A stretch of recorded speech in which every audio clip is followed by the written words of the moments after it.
The NCAA Men's College World Series is presented by Capital One. What's in your wallets? And in part by Burger King. And the Lexus NX. Welcome to the next level. Experience amazing at your Lexus dealer. Just a gorgeous Sunday night for this one. And Kevin O'Sullivan in his 16th year at the helm in this Florida program with its 13th trip to the Men's College World Series, including this 8th under Kevin O'Sullivan. Gators batting order brought to you by Capital One. Berkey, you said it, a lot of home runs for this team. Man, they tied the program record. How about Ty Evans sliding into the 8-hole? Got in the game late the other night, a double and a homer. He earned himself a start in right field in this one.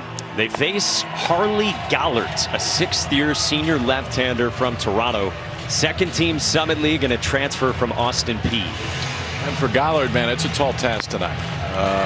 I think the biggest test he's had yet as far as the offense is going to face, because the Gators can really swing it. Feels like the changeup has to be there. That's his best pitch. He's going to pitch upper 80s with a fastball. Takes about 10 miles an hour off the change. Breaking ball's decent too, but the change is definitely his best. He'll throw it to both righties and lefties. Gators got a big win Friday. 3 runs in the bottom of the 9th. Oral Roberts with 4 in the top of the 9th when they'd been down 5-2. 87 degrees. Harley Gallard revs the engine, and Kate Curlin kicks it off Holden Breeze, and away we go. Curlin's aboard, the freshman leadoff man against Gallard. I think that's going to go as an E5. Maybe just didn't quite see this one great coming into the shadows. He goes down. You see him, boy, he comes up as that ball scoots off the lip. I'd like to see him maybe just try to bury that one up. They're going to call that a hit, but I think Holden Breeze would tell you that's a play he would normally make. A big mistake with Mr. Langford coming up. Here he is, Wyatt Langford. Crushed one and exulted in a way that maybe you rarely see. I don't know if you've ever seen from him. Usually very reserved. Especially for a kid that has the amount of talent that he did. But that was a fairly big swing. So is this. Launches this one to left into the corner for Justin Quinn to reach up in the corner and to make the catch. No sign of Chris Budden out there. It's just out number 1. Is that the definition of just miss? Yeah. 333 feet. Looked like just kind of a nothing two-seamer, and Langford just hits the bottom of it. And on a day where the wind's just not doing much, the ballpark holds this one a couple feet shy of the wall. So it brings up Jack Caglione. Launch angle on the Wyatt Langford home run from Friday was 31.6 degrees. That was 48 degrees of launch angle. Yeah, I was going to say 45, and almost got out of here. Yeah. A little bit of a tailwind, and that would have been gone. Well, there's Caglione, as Berkey said. Tied for the country's lead in home runs with 31 of them, a single-season Florida program record. Really helped things in that 9th inning comeback for the Gators to follow up the Langford home run. Caglione was the one who scored the winning run on the Luke Heyman sac fly, and Caglione's ahead 2-0. After a 117-mile-an-hour liner that beat the shift, and they're going to have to beat the shadows today. Definitely a different look for the hitters right now. Pitcher in the bright sunshine and the home plate in the shadows. That's what Gallard's going to do, even left on left. His best pitch is changeup. The breaking ball is not nearly the weapon the changeup is, as KP said earlier. His head coach Ryan Fulmer told us today he knows how to navigate through the moments and through a lineup, because he is so experienced. First year at Oral Roberts for Gallard, and joining Ryan Fulmer's team that's got 52 wins. It's a program record for ORU in their D1 era. Had a little time at the NAIA ranks as well. 3-1. Elevated fastball at 90. It's a good sign right there to get a chase up and out of the zone. Gallard struggled in the postseason, has a 20-plus ERA, 12 earned runs and 5 1/3 in his 2 tournament starts. Be a huge boost for this Oral Roberts team if he can post a 0 in the first. 3-2. And he strikes out Caglione. Couple of elevated fastballs from Harley Gallert. Pretty good time to double up right there. Caglione hunting a 3-1 fastball. It was up and out of the zone. This one's even better because it's inner third and elevated. If he gets to that one, it's going to be really tough to keep it fair. Doesn't. Swings through 2 straight fastballs. That's a giant strikeout for Harley Gallert. For out number 2 here in the first. Now the 4th-year junior shortstop in the cleanup spot from Avon Park, Florida, Josh Rivera. 3rd-team All-American earlier this week. 3rd on the Florida team in OPS, and he's got 17 home runs. Excellent defensively. Ball at a strike on Rivera. I think these are perfect conditions for Gallert. Like, the shadows really played to his advantage.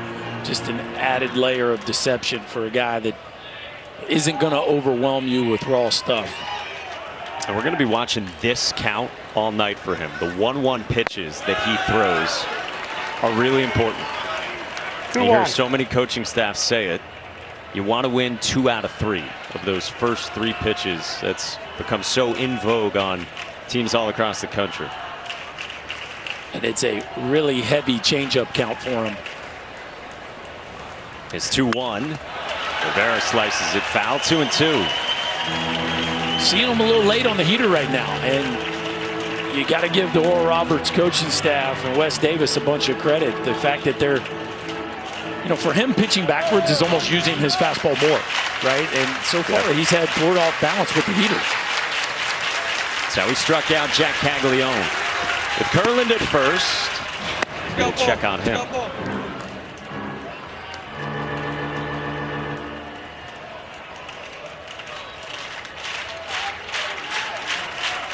2 worst starts of the season for Gallert, trying to change his tune here. And he strikes out Rivera. Gas on Caglione, gas again on Rivera. Oral Roberts bats for the first time next.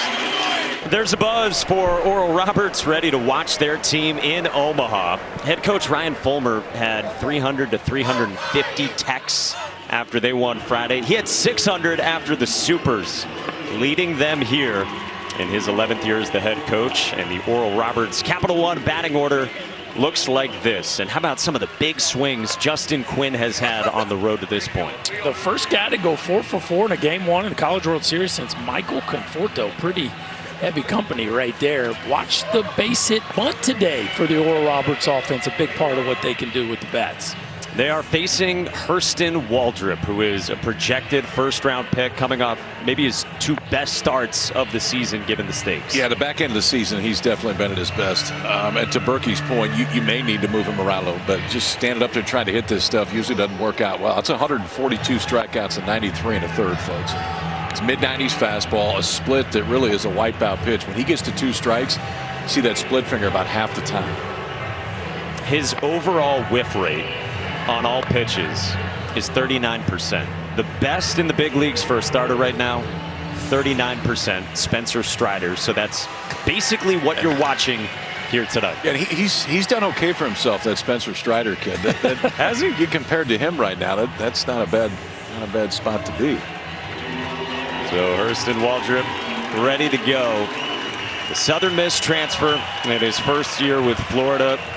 Wanted stages like this. Preseason first-team All-American. Pitching like it right now. And ready to face Oral Roberts, who begins with their first baseman, Jake McMurray. 5th-year senior. He is from Tulsa. He fouls away at 97. How many have hit 100 so far? What is our tally? 3? I think Paul Skeens had 1 or 2. Yeah, he had a couple. 1 or 46. That's down at a couple of 97s from Waldrop. Is it just Sproat and Skeens so far? Yeah, I think it's just 2. Seth Halverson was at 99 a few times for Tennessee yesterday. This is lined just over Cade Kurland into right center as Jake McMurray turns around 97, and Oral Roberts has the leadoff man aboard in the first. Oh, what a nice swing. Jake McMurray, the veteran, leader of this club. How about getting inside of it? A little scissor kick with the back foot. Watch the back foot, a little scissor kick to get inside that baseball and rock it right over the Gators second baseman Curlin's head. And here come the Golden Eagles. McMurray, first team Summit League for a third straight season, and he's on for the aforementioned Justin Quinn, senior from Chandler, Arizona. Second team all-conference and the super regional hero. Game 2 at Oregon. He had the walk-off 2-run single down the left field line. First walk-off in an NCAA tournament for Oral Roberts since 2010. And then 4 hits, like Berkey said, in the comeback win against TCU. Waldrop's 2-0. That's down and away.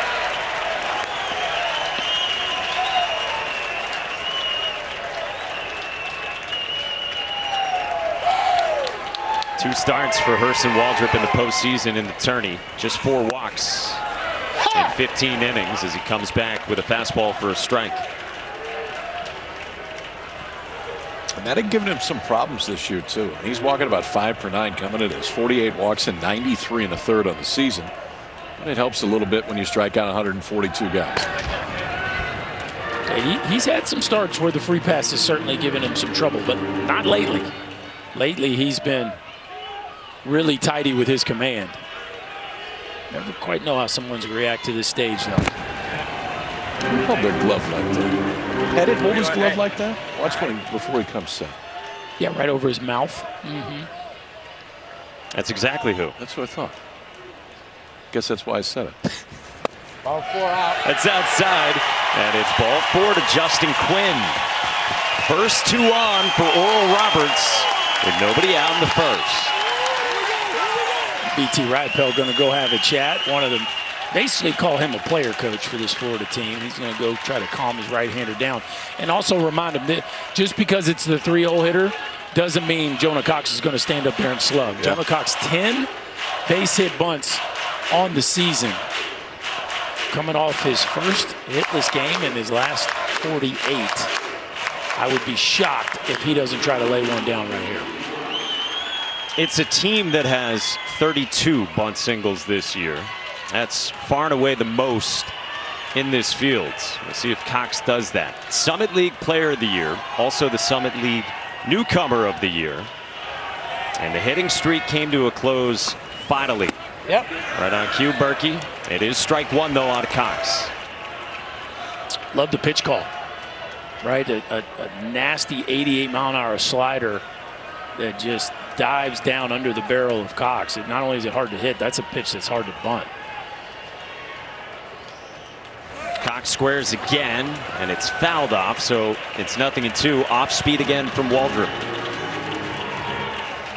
You hinted at it earlier, and Ryan Fulmer said to us earlier today, we got to make him feel uncomfortable as any way we can out there on the mound. Trying to do that with bunt bids here. 0-2. Sliced foul.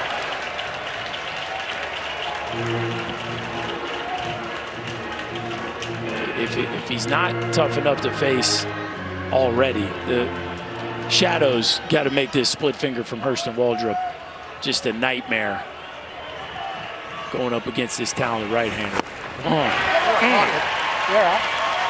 Strikeout number 1 for Hurston Waldrop, and the movement on that is disgusting.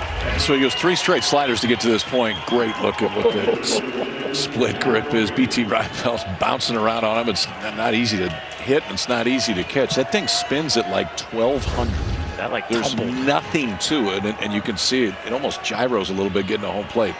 That is not a fun spot to be. First out's a strikeout. Cox just trying to explain what he saw to his teammates as Matt Hogan bounces it to Cade Kurland for out number 2. McMurray to third and Quinn to second. Hogan, the cleanup man with a lot of power, retired, and it brings up the shortstop at the 5 spot, Mac McCroskey. Well, this guy's known for his work with the glove. Had a home run to right field in the 6th that put Oral Roberts up on Friday against TCU. We'll get an early visit from Florida head coach Kevin O'Sullivan. Yeah, this may be so. BT Ridepool calls the entire game, and every once in a while there may be a suggestion from Sully. This may be, hey, he's hunting first pitch fastball right here. Let's make sure that we're not going to drop one in there. So I'd be surprised if it is, whether it's first pitch split or a first pitch slider. But more to say, hey, maybe stick with me on this one.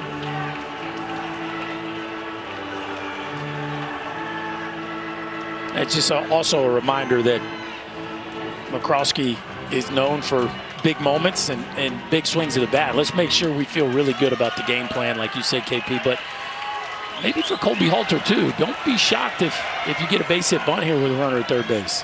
Halter's way back, and the first pitch lands for strike one.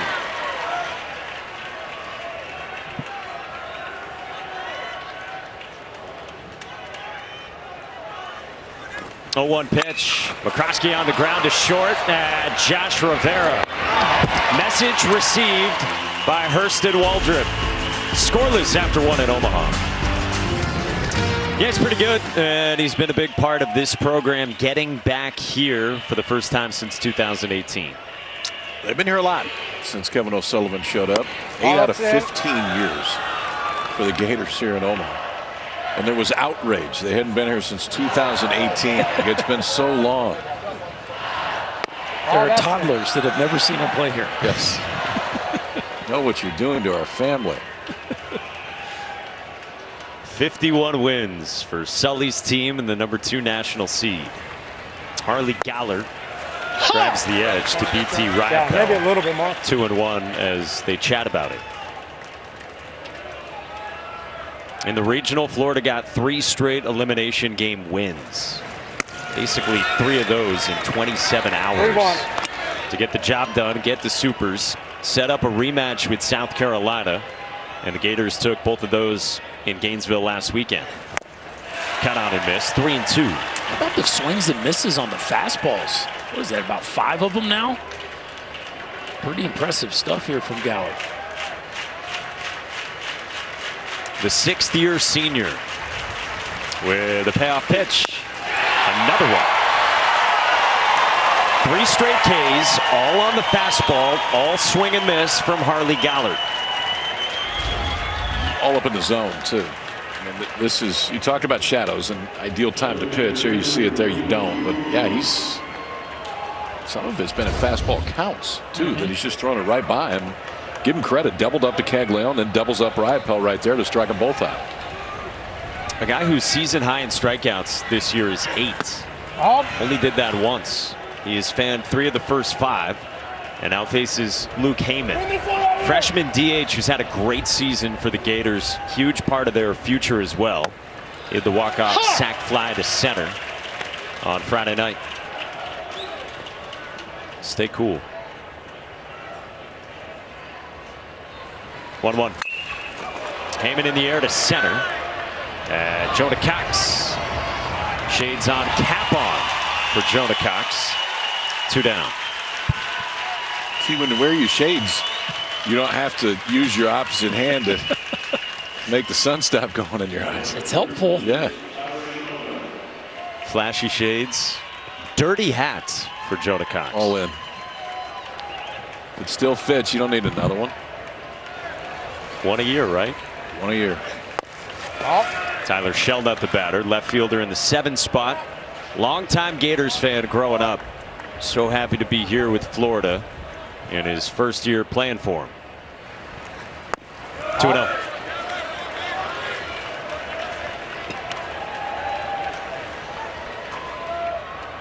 It's interesting. Gallert has fallen behind consistently, but it has not been a problem to this point. Yeah, how about that? Just 1 out of 7 first pitch strikes from Gallert. Elevated fastball again. How much of it do you think is the shadows and how much is maybe some deception on the fastball? Yeah, I definitely think there's some finish and some carry to the fastball that these Florida hitters weren't ready for. Works lower in the zone too. It ain't broke, don't fix it right now, man. I mean, I'd keep pumping them in there, and this time at a 2-2 count, you can afford to go up and just out of the zone if you want. 2-2.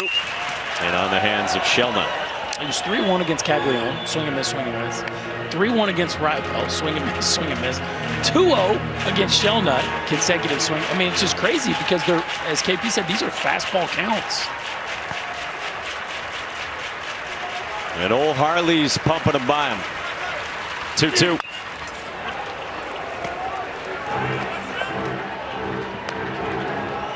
This guy who's posted a 4.30 ERA this year. Told you, all conference in the Summit League. Spent 5 years at Austin Peay, and there, his career ERA was about 6. He's been nails this year, by and large. Full count. 3-2.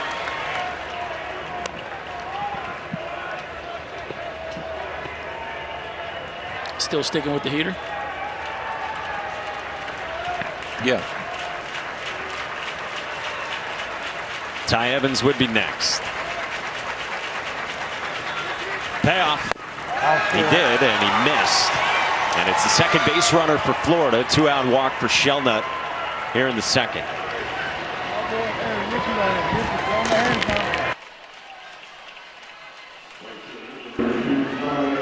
So man on, and now Gollard's got to face Ty Evans.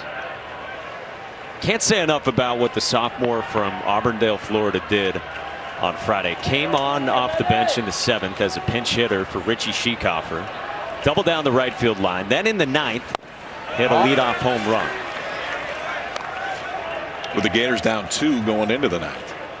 And got things started. Langford tied it with the shot that our buddy in the Savannah Bananas jersey caught, and then they would win it later in the inning. 1-0. And a visit here from Jacob Godman, the catcher for Oral Roberts. Yeah, Wyatt Langford's was really good. This came off the bat at 113. And this is where you really knew the Gators had life, right? He had hit a double down the right field line his previous at bat. This is a bullet in the left field seats. How many times have we seen it, right? To do something special, to win a national championship, you got to have some stories that come out of nowhere. Ty Evans has kind of been on the shelf. I mean, he just hasn't been in the mix. And all of a sudden, he comes up and gives you 2 of the best at-bats of the ballgame. Kevin O'Sullivan said afterward, what more can you say about Ty Evans? Because he's hung in there and battled and has probably been disappointed with the amount of playing time recently, to your point. 2-0 change is a swinging strike.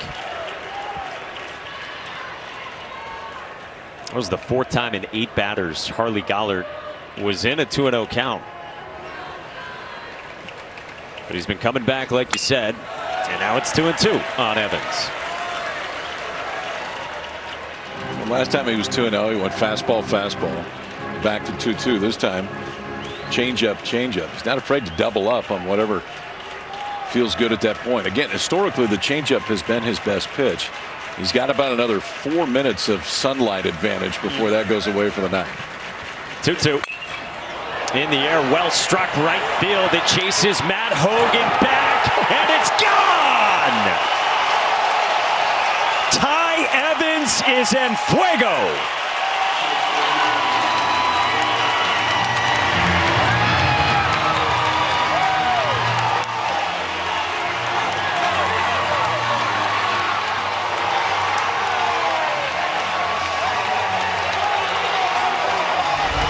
Hello, Mr. Evans. Back to the heater, and that one runs as opposed to climbs the ladder, and Ty Evans stays on it, gets the sweet spot of the bat to the back of that baseball, and it sails over the right field wall. Ty Evans, a double and 2 homers in 3 College World Series at bats. Can't help but smile in there, as he has put Florida up 2-0 in the second. Wow.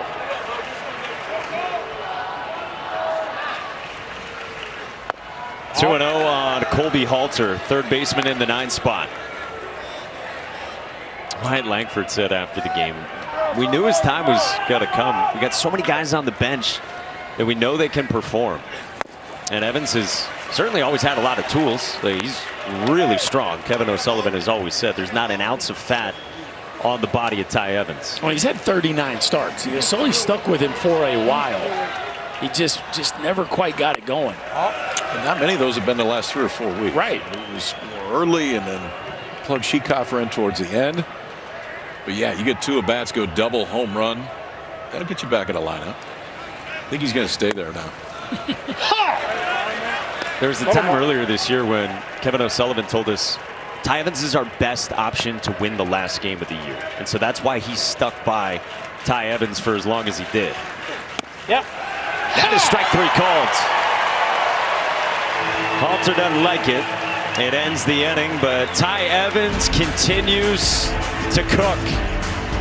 It's a program record in homers for Florida, thanks to Evans, and the Gators have the lead on this Sunday night in Omaha. For more information on the 2023 NCAA College World Series, go to ncaa.com, your home for all 90 NCAA championships. I used to love that, the speed pitch. Like, I can't walk by one of those and not throw. Oh, even now? What'd you top out at? Really? A couple years ago, it's the last one. It was 72. Okay. What do you think you could light up right now? I could get mid-60s, mid to upper. I'm at the point in my athletic career that I can throw harder underhand than I can overhand right now. And I could go out there and prove it to you. Holden Breeze in the hole. Josh Rivera almost let it fly. And Holden Breeze is on out of the 6th spot to begin this second for Oral Roberts down 2. Man, Rivera has got some elite range. I've been watching this kid get the balls all season long that when they leave the bat, you just don't think he's going to get there. A perfect crossover step. The angle is direct, but he just couldn't finish the transfer. Don't know if he was going to finish that one either way, but love watching him range deep into the hole to get the balls. And he's glistening. Yeah, how about that sparkle he's got going? A little bling. I see you, Josh. Drew Stahl, the DH, ropes one out. Colby Halter. And it's been a busy start to this bottom of the second, 1 away. Well, you can see what the plan is. These guys are going to go out up there and get off early, right? You don't want to get to 2 strikes off Waldrop. It's a tough place to be. Unfortunate right there. That ball was smashed. By the Minnesota transfer, installed the DH, and now to the 5th-year senior catcher from Las Vegas, Jacob Godman. 2nd team all-conference. He's a transfer as well. He's now at his 4th school, most recently at NC State. Was the backup there to the stud catcher for the Wolfpack, Jacob Kozar. He's now a sophomore. And there's transfers from all over the place on this Oral Roberts team. Well, the only guy that started there is the leadoff hitter, Jake McMurray. Everybody else has been somewhere. That includes the starting pitcher. 2-0 is cut on and missed at 96 upstairs. To a knee on the follow through. That's called letting it rip right there.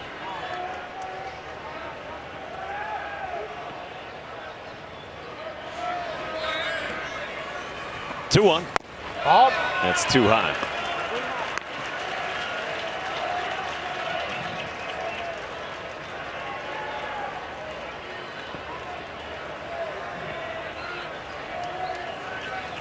Great crowd on hand on this gorgeous night. That's inside, and a 5-pitch walk to the 8-hole hitter for ORU.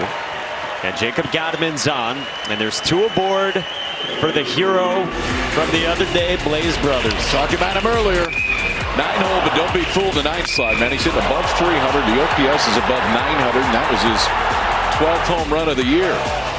Yeah, that'll get you going. Oral Roberts, their first lead of that game. If he does it right here, they would get their first lead of this game. Native of Lowell, Arkansas, 5th-year senior. With the juice, you see the dozen home runs. It's a first pitch breaking ball. At the time before the home run, according to our friends at 643 Charts, Oral Roberts had less than a 2% win probability. It was 3% later on in that inning.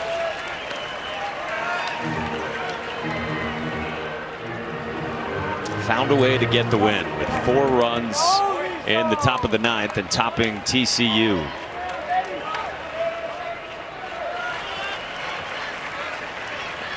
Waldrop 0-2.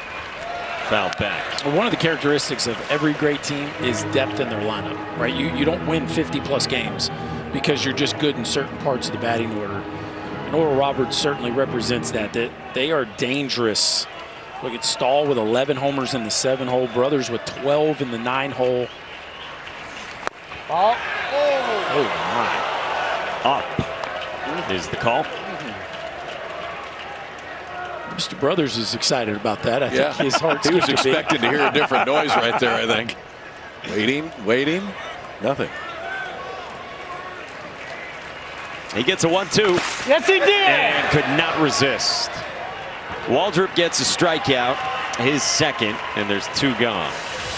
Guys, we showed his home run from the other night. Well, a family caught it, and a couple fans around said, hey, it would be really appreciated if you went and gave it to Blaze. So they came over, and Blaze said, no, you guys keep it. And they said, no, we insist that you keep this special ball. They ended up going over to the hotel with the rest of the Oral Roberts team, got some gear, got to spend some time with them. That's pretty good all the way around. Blaze said afterward it was like slow motion. I just wanted to get around the bases, though, as fast as I could and celebrate with the boys. Oh, that's awesome. 1-0 to Jake McMurray. And that's a strike. With 2 on and 2 out in the second. And Hurston Waldrop trying to strand a couple like he did in the first. McMurray had the single, turned around 97 his first time. 2-1.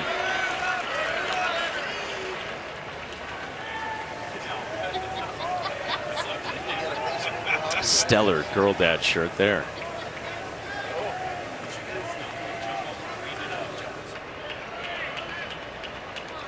Two one. Bends up and away. Well, this is their guy with runners in scoring position right here. Jake McMurray hitting over 400 in these situations throughout the course of the season. And what an opportunity here. Runner in scoring position, 3-1 count. And he fouls it away. This guy who's had nearly 900 collegiate at-bats, 271 hits.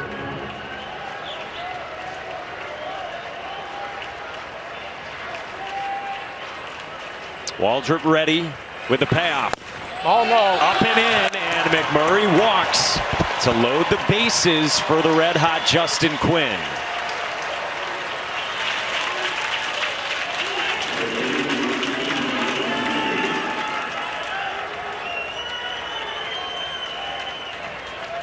Waldrop just continuing to struggle with his command. We talked about that has not been a problem lately. His last 4 starts, he has not walked more than 2. 3 already in this one. And only 20 strikes in 34 pitches. And now Quinn, who walked his first time, and lays off the breaking ball with Holden Breeze over at third. Started this inning with an infield single. Jacob Godman had a walk. So did Jake McMurray. E.T. Rappel wants to visit Hurston Waldrop for the second time in as many innings. I'll tell you what's interesting. It's already 3 visits for Florida here in the second inning, right? You get 6. But they all feel on time. This is one especially that you need absolutely to take here. Totally agree. I mean, you have bases loaded 1-0 count. Just try to slow the heartbeat down a little, and I think when Sulla came out, it made a lot of sense too. Oral Roberts with 5 base runners in the first 10 guys they sent to the plate with just 2 hits. A single to lead off the first and a single to lead off the second.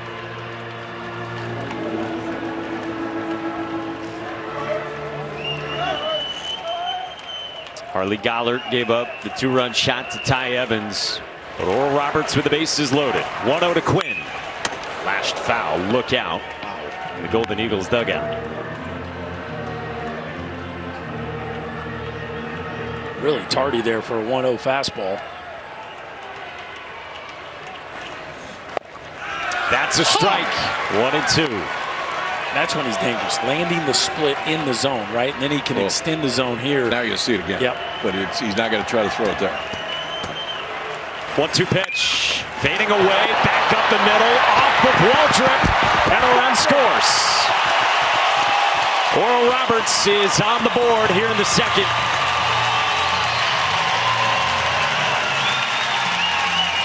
It looked like he came back to it.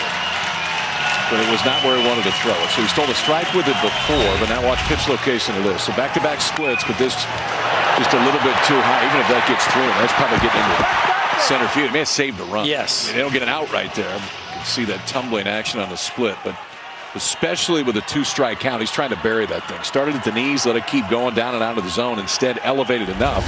Quinn goes to work and drives into first. Oral Roberts run of the night. And now here comes Jonah Cox, Conference Player of the Year, who after the 47-game hitting streak now finds himself hitless in 9 straight at-bats, his longest drought this season. 0-1. Cox behind 0-2. Justin Quinn is now 5 for 5 in the College World Series. Decent start to your week. Welcome to Omaha. 0-2 pitch. Cox strikes out. Waldrop's got him twice on splitters the first couple of innings. Oral Roberts leaves him loaded, but gets one off Hurston Waldrop. Top college prospects in Omaha, according to Kylie McDaniel, guys who are at the very top of his overall draft rankings. 2 pretty good ones right there to start from the LSU Tigers. Wyatt Langford just missed a homer. Chased Olander. We will see tomorrow night. Louder grinded his way through his first start here in Omaha and a Wake Forest win. Kyle Teal and the Cavaliers, unfortunately, are home. But, man, it is a loaded field here in Omaha. We ever had 6 of the first 10 picks here in one College World Series? I would say no. I don't think we have. That is a high proportion. Harley Gollard drops in a change on the first pitch to Florida's leadoff man, Cade Kurland, who had an infield single his first time to start this ball game. On the ground to short this time at Mac McCroskey. 1 down. What's caught your eye the most the first couple of days between all those stars, or from the team perspective as well, because we were so excited about how loaded this field is?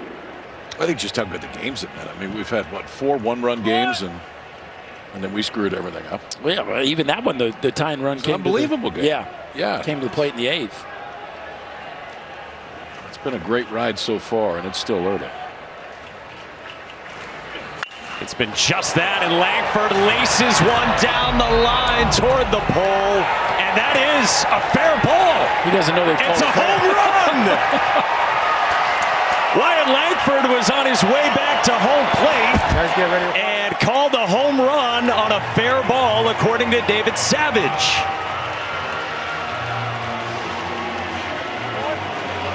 This is reviewable, and you would expect Ryan Fulmer of Oral Roberts to challenge this, and perhaps it gets overturned. Let's see in the shadow. Just see if you lose sight of the baseball. That's the key. And you don't. Does it ricochet off of it would be the only question I have. I don't not think based it on does. when the shadow shows up. But it almost can't be a homer where it landed unless it ricocheted. But, yeah, you're right. The shadow would tell you that. No, it's fine. It's fine. Didn't hit it and definitely crossed in front of it. Wyatt Langford was truly on his way back to the plate. Yes, he does know. He knew. He was not fighting for that one at all.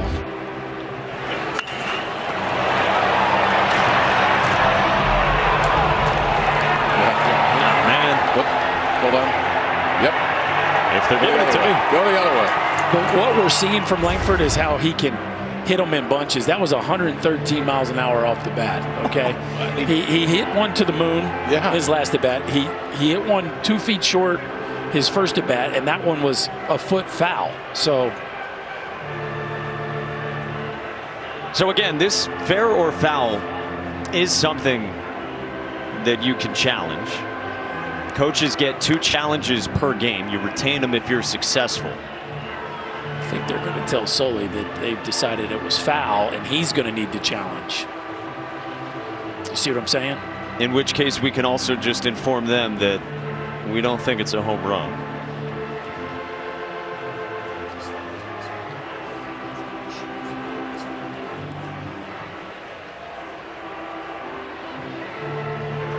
All right.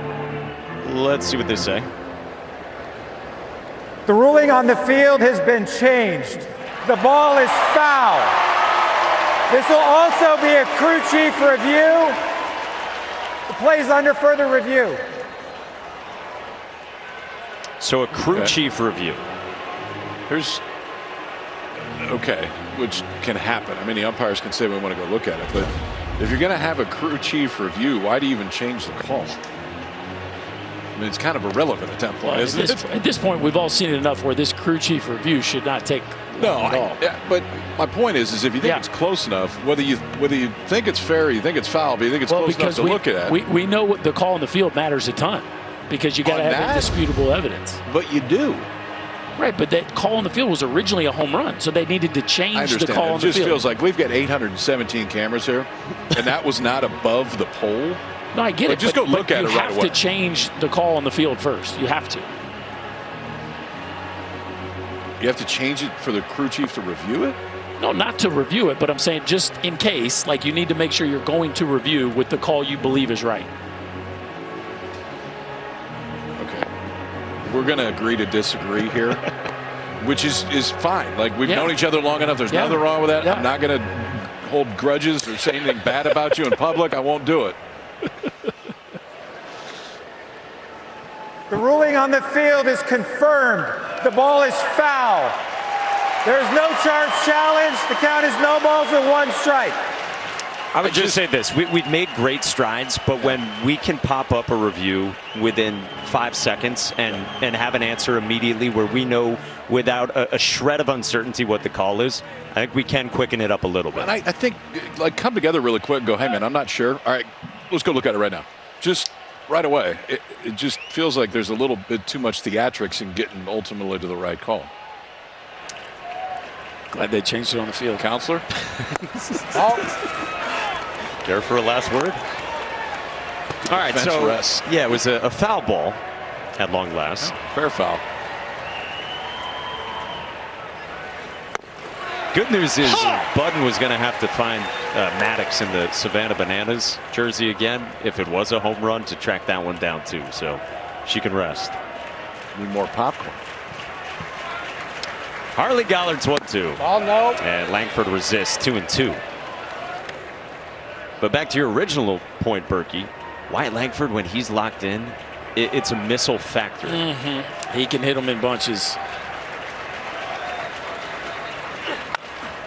Fisted foul. Great pitch. Boy, Gollard has really executed. Change up away, climb the ladder, and get it in there.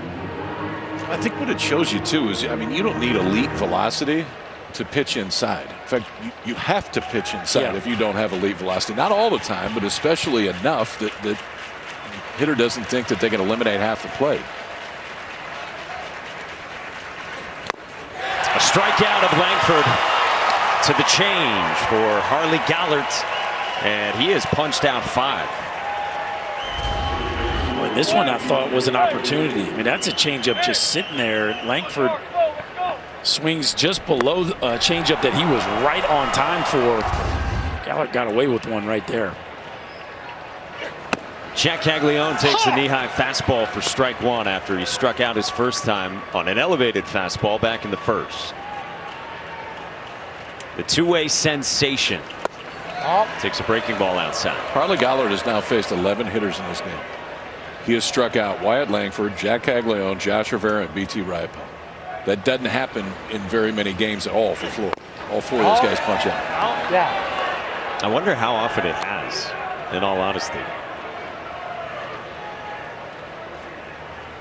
2-1 on Caglione's second time. Gollard deals. 2-2. Another missed opportunity right there. That is right in Caglione's wheelhouse. He went hunting for a large one and just missed that one.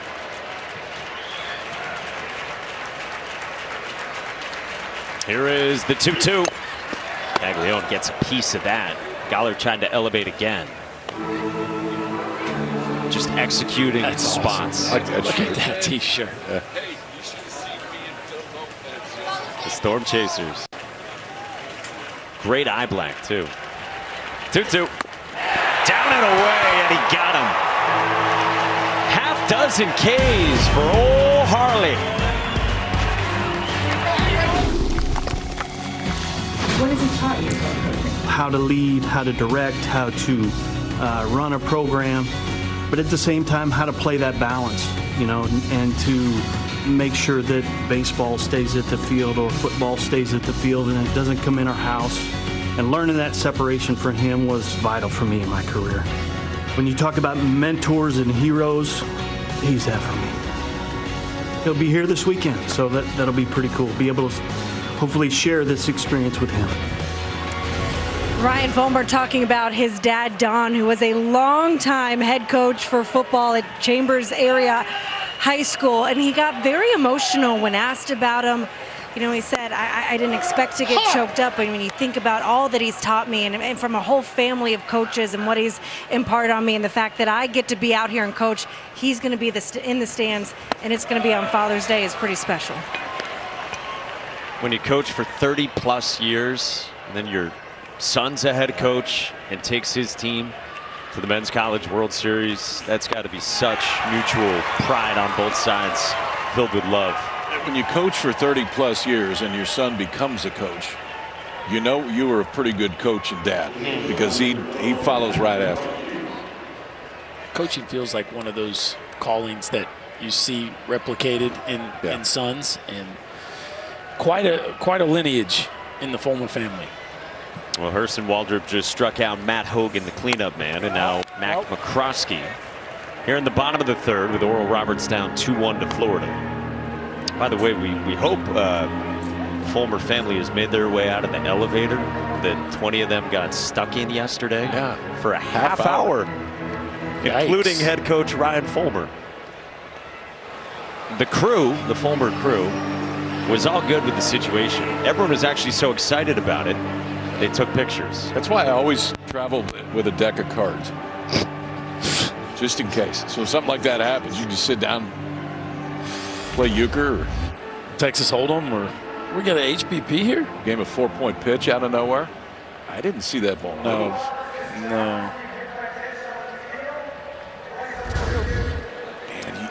You only get 2 of them if you're wrong, and this is not on Ryan Fulmer, because if your guy turns and says, hey, take a look at that, you better make sure you're going to get this one right. And it may have just nicked it, but the reality is the ball didn't change direction. Now BT dropped it, so I don't drop see a whole lot of those.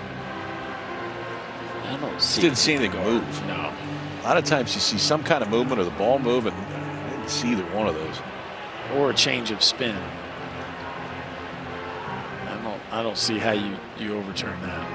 You don't walk around with a deck of cards in your pocket? No, I don't, Kyle, nor do I know anybody that does. Well, if we get stuck in an elevator, you're going to thank me, I'll tell you All that. right, show me your deck of cards. Huh?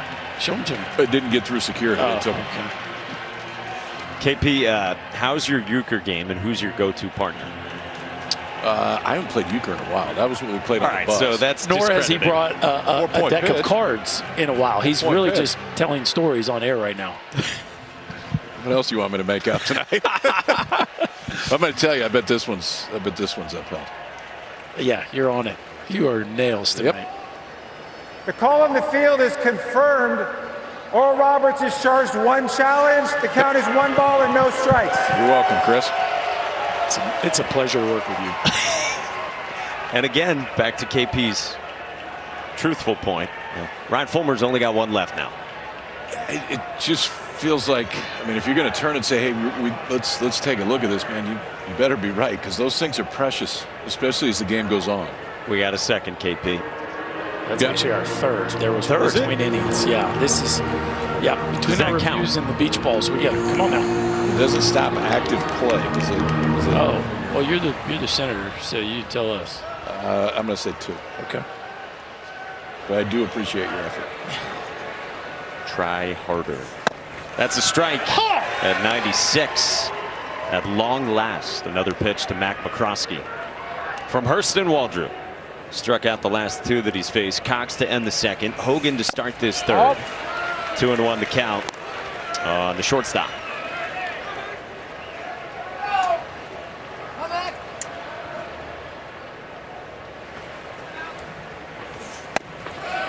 McCroskey, we told you, is really good defensively. Summit League Defensive Player of the Year. His buddy Jake McMurray was telling us, in my opinion, he's the best shortstop defensively in the country. Yep. Said he makes some plays that should not be made on a baseball diamond. And his coach described him to us today as vanilla. But the more you watch him, the more you appreciate him, and he grows on you. Yeah, Ryan Fulmer thinks he's going to play in the big leagues. He thinks that much of his ability to defend. And it's interesting how much he uses the word instincts when he describes McCroskey. Line to center field, base hit. And a 2-strike count. Mac McCroskey with a 1-out single here in the third. The 77th annual NBA draft is Thursday night, 8 Eastern, live in Brooklyn.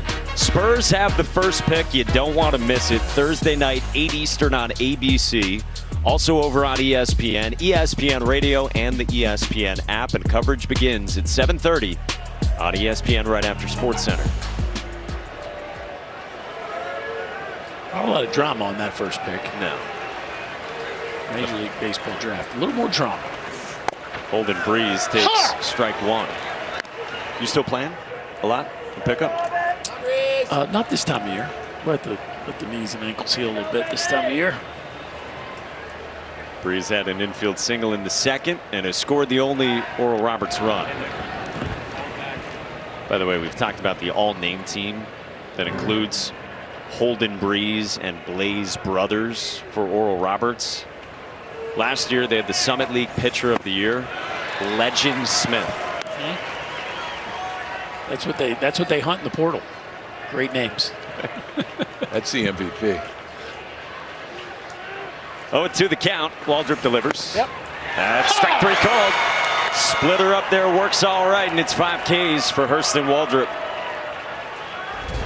Well, you don't want to chase the heater up, KP, so you out of the hand, it freezes you, and then that late bottom out of the split finger freezes Breeze.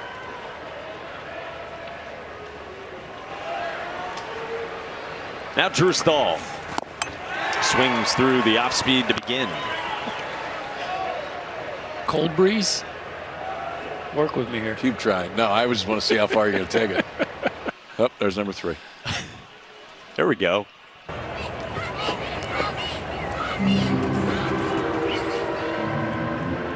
It's not been a pace of play masterpiece. Oh, yes. Possess the ball. I like it. Yeah. That's the pace of play police. Yes. So is the dude in the maroon shirt. He fired it backwards at about 88. Want this? Not buying into this.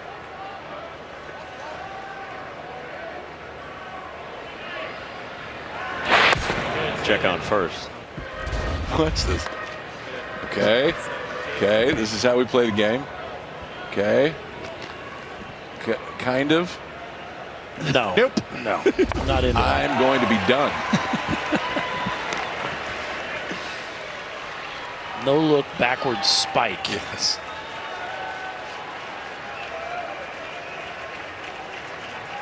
Nothing at 2 on Drew Stahl. Waldrop delivers and strikes him out. 3 Ks in the inning, all on the split. Welcome back to the NCAA Men's College World Series presented by Capital One. Joined with Ryan Fulmer. Gollard's been so good against the middle of Florida's order. What have you seen from him so far? Well, he's got to be able to move the fastball around. He's got to be able to command his secondary stuff. And I like the way he's throwing the ball. He's only made one mistake, but he's had to pay for it. This is a team that comes from places all over. JUCO, D1, they all ended up on your squad and your dugout. When you look at what they've done this season, what are you most proud of? I think their tenacity, their selflessness. I've mentioned this before. This is probably the most selfless team I've ever been around. So proud of the way they compete on a regular basis and just hang in there and find a way. We've talked about your dad, the lessons that you've learned from him during his coaching career that he's imparted on you. What's it mean to be on this stage with him in the stands today? Well, how cool is it to be able to share this experience on such a special day with somebody that's my hero? I appreciate it. Thank you. It's fantastic. A little emotion there at the end too, man. That's beautiful. All you need to know about how much his pops means to him. 4, 5, and 6 for Florida in the 4th against Harley Gollard. 2-1 Gators on the Golden Eagles. Josh Rivera struck out on an elevated fastball his first time. Part of 6 Ks. This one is launched down the line toward the pole. Fair ball home run. Josh Rivera on a line.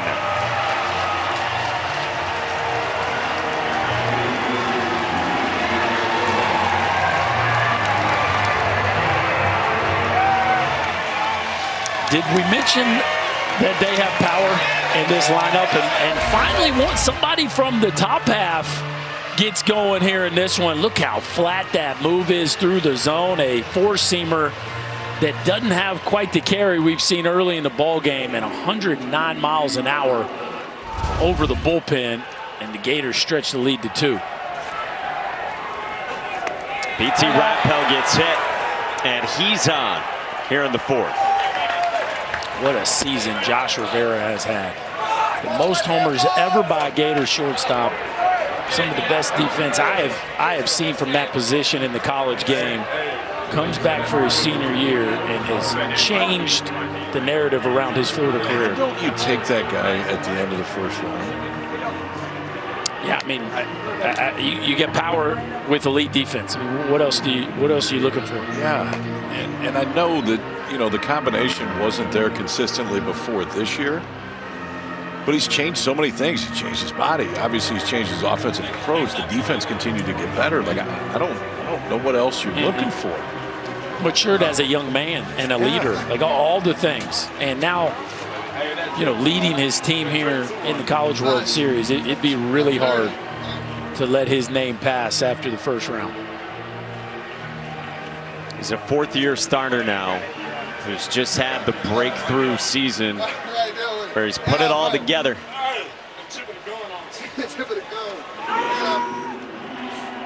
3-1 Gators in the 4th.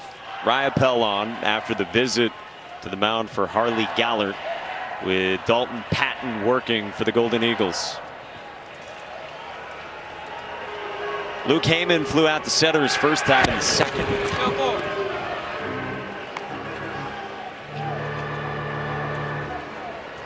This is a home run hitting club. Previous program record we showed he was 132 from 1998. And they got a ton of power up and down the lineup.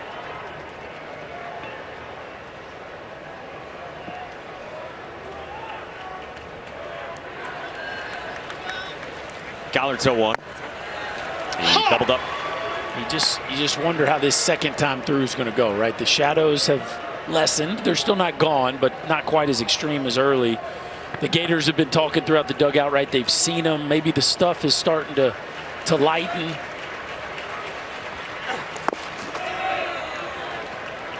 It's not 3 straight changeups. Gallert has doubled up on his changeup this year 41% of the time. So 41% of the time he throws a changeup, he comes back and throws another one again. That's a ton for an off-speed pitch.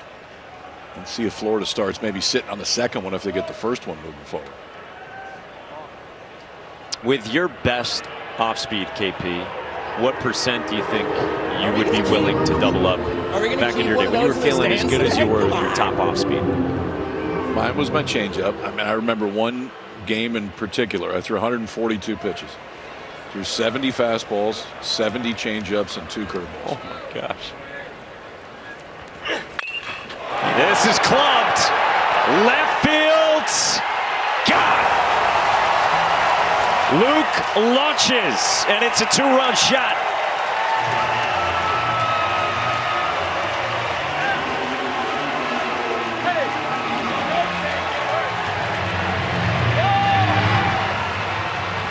They're pretty good, boys.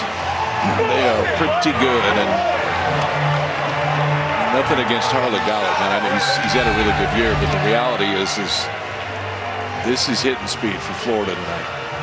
And he got him first time around, but now second time around for Rivera, got him, hits Rappel, and then Heyman hits one in the seats as well, and Oral Roberts will go down to that bullpen. 3 home runs on the day for the Gators, and we're only in the 4th.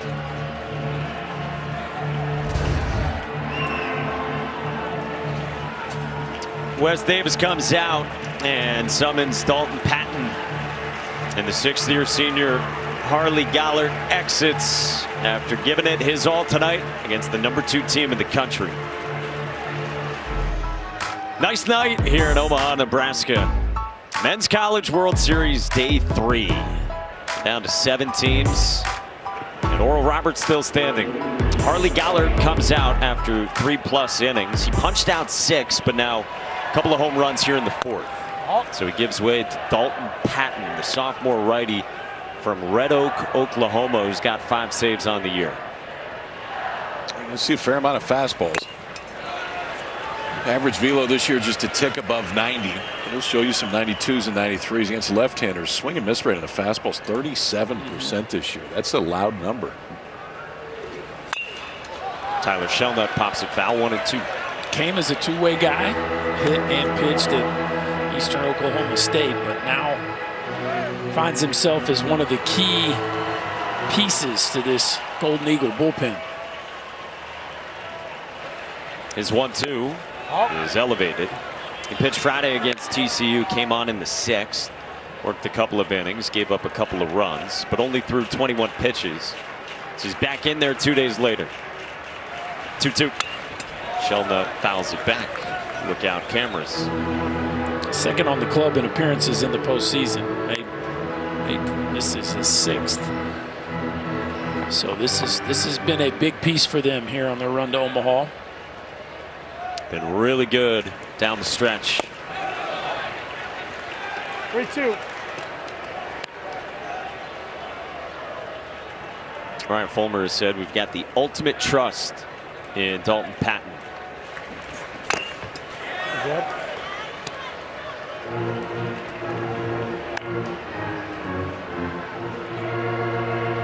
They find themselves down by 4 in this 4th. With a long way to go after both these teams won their first games on Friday. Cut out and miss. There's that good heater. It's got some carry to it. A lot of times too, guys that aren't that tall, or slide, if you can do this, if you can keep that elevated fastball that doesn't have a whole lot of run, you will get some swing through. It's exactly what he did right there. Brings up one of the hottest hitters in America, Ty Evans. Babe Evans, they're going to start calling him. I mean, this dude is as hot and locked in as you could possibly be.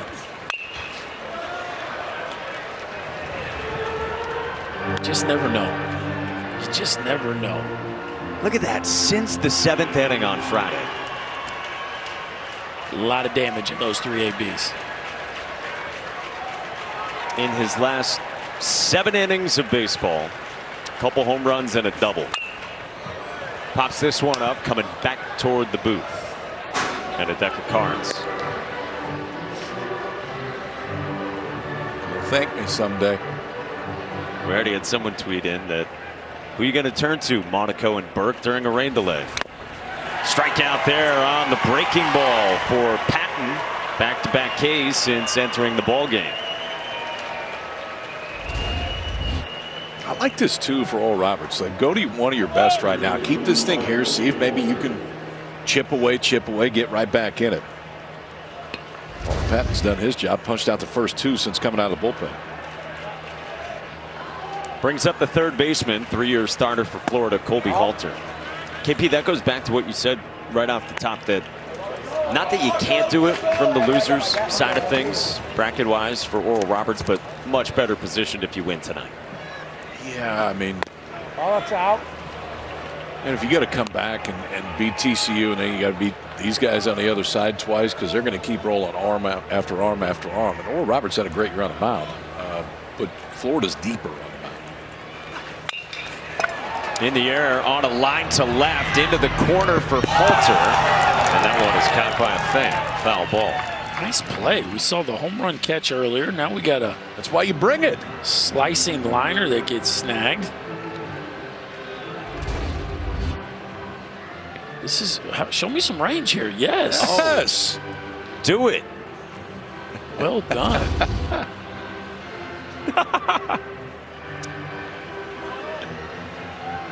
That's worth that sun he's been wearing for the last hour or so. It is tough and left at this time.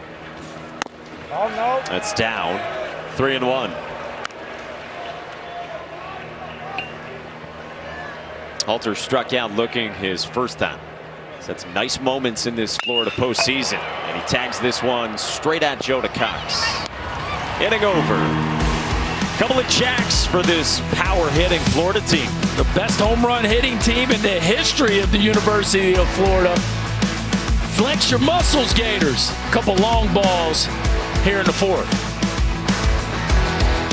We talked about Waldrop's stuff, and you've seen it earlier. How about breaking balls to get ahead? Okay, now watch the movement on these next pitches. This is a split. You're not going to see too many splits in the world move like this. I mean, so many will come out low and continue to go low. I mean, that thing has a parachute on it. And it's why the swing and miss rate on the split this year for Hurston Waldrop is 66%. 2/3 of the time when they swing at the pitch, they don't make contact. It's one of the best pitches in the sport. Has to be. Quickly 0-2 on Jacob Godman. 8-9-1 for Oral Roberts. E.T. Riopel told us a couple weeks ago that when Waldrop's throwing his split, I'm just a hockey goalie. I'm not even trying to receive it. I'm just trying to keep it in front of me because I know it's going to be swing and miss. He's out. He's out. Like that. 7 Ks for Hurston Waldrop. 1 gone in the fourth. The worst part about the split is you kind of know as a hitter, if they throw the right one, you're going to miss it because it comes out with such flat trajectory that you got to get going for a 97-mile-an-hour heater. Now, if it tumbles and the spin's that loose, sometimes you can pick it up early enough to maybe put on the brakes. But, man, he's got it going here tonight. Yeah, I mean, look at that. Look at location. How many are in the dirt? And you can see exactly where he's trying to throw it. Like, present it as a strike and then just let it keep going and going and going. Boys at 6'4", dialing it in there. That's where he does his damage. This one gets pulled down the line by Blaze Brothers to the pole and foul. And that pole is getting worn out tonight.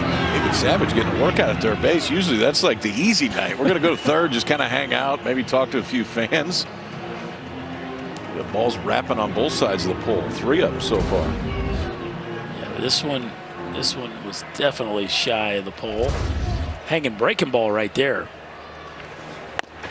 So it's back to the splitter. And one thing you'll see with Waldrop that really showed up last week in his super regional start, he just doesn't throw a ton of heaters. No. I mean, last week I think he threw 37 fastballs. And, you know, it's slider, split, slider, then 97. See what it goes to 2-2 to Brothers. Yeah, another split. And that is sick. And Waldrop's nodding, and he's fanned 4 in a row and 6 of the last 7. I mean, it feels like you could, at this point, when it's moving, like you can throw it like every pitch. I mean, just keep throwing the thing. Look at the movement on that. There's so little spin as it's coming to home plate. So that's helping gravity. Continue to pull it down. Starts out with ball 1 to Jake McMurray, who is singled and walked against Waldrop. Just for reference, the average swing and miss on a changeup's 35%. His is 66. 66.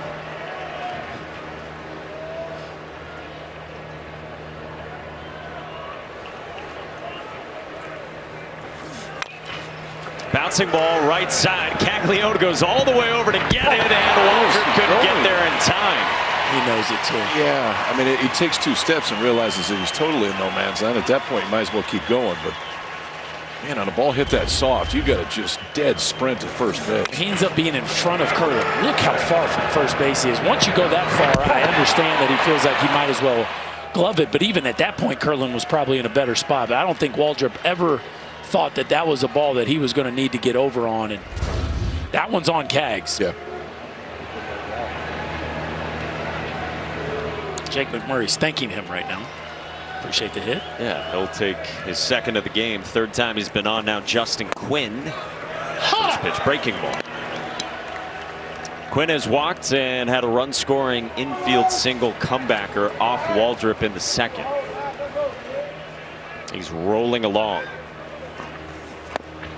There's the splitter. See if Waldrop can solve this riddle. Nobody's been able to get Justin Quinn out here in Omaha.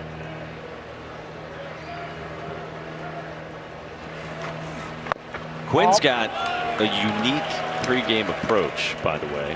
About like 10 or 15 minutes before the game, he can be spotted in front of his team's dugout, lying on his back, cap down, meditating to get ready by himself. 2-2.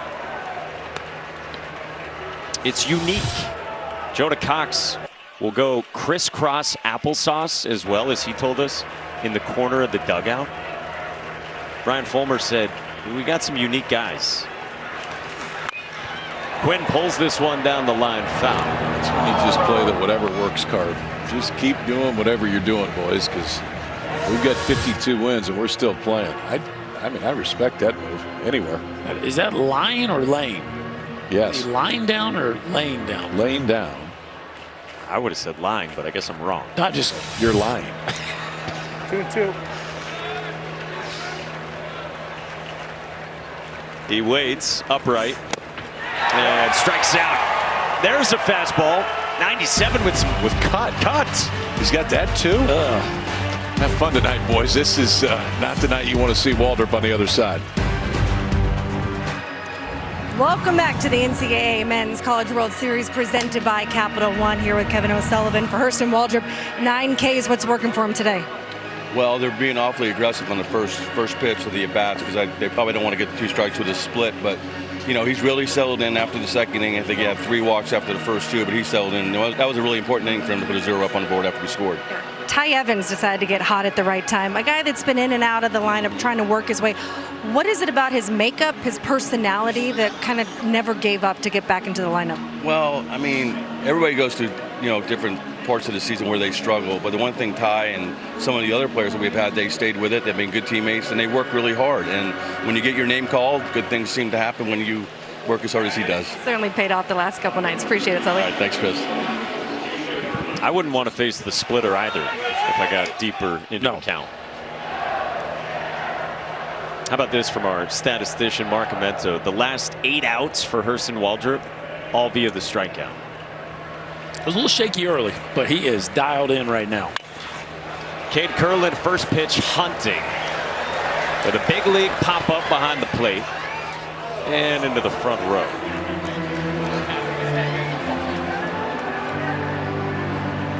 "5-1 is the Florida lead, 5th inning.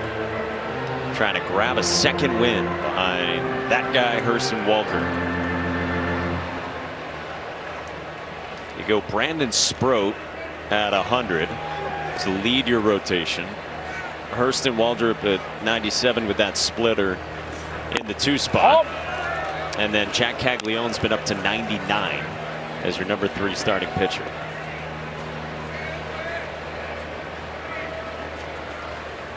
"1-1 to Kurland. Grabs the edge from Dalton Patton.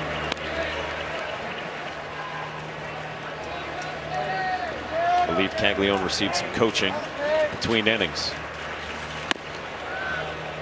There was a discussion, that's for sure.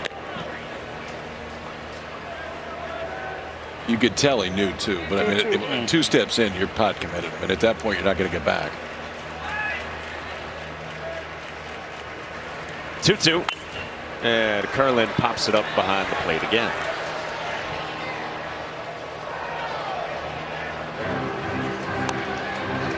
If you win this one, you play next on Wednesday afternoon. Game would be at 2 o'clock Eastern time over on ESPN. You lose, you got to come back Tuesday afternoon against TCU. 2-2. Kurland strikes out.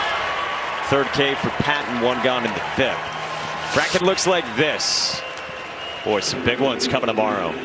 Day game is Tennessee, Stanford. Night game is Wake, LSU. What about Quinn Matthews versus Chase Dolander? Yeah. Are you excited about that one? Yeah, that one will be okay. That one will be more than okay. Josh Hartle versus Ty Floyd, I would think, for the Tigers in the nightcap. Stars everywhere, including this guy, Wyatt Langford, with a fly out to left and a strikeout swinging. A near home run mixed in as well. Berkey, you always say he's a blue-collar superstar. Well, let's just take a look at his lack of swag in 2023. When I say that, I mean pieces of swag. Like, there's no wrist guard, there's no shin guard, there's no oven mitt. Thank you. Like, all he features is semi-black. That's it. There's nothing. There's no arm sleeve. Like, he's just a ball player. That's it. He just rakes. Like, that's what's cool about him. He doesn't need to add to his coolness other than just watch him hit. He hustles and he flies too. 2-2. I always felt like when you face the guys at the plate to where there was very little movement, you start questioning, okay, where can I really go here? If there's a bunch of moving parts, a lot of times it creates more holes. The guys that don't move much, like Langford does right here, it looks like a very confident setup. Clearly it is. But 3-2. Yeah, it's why he doesn't chase much. He also gets to his power very naturally. It's not manufactured power.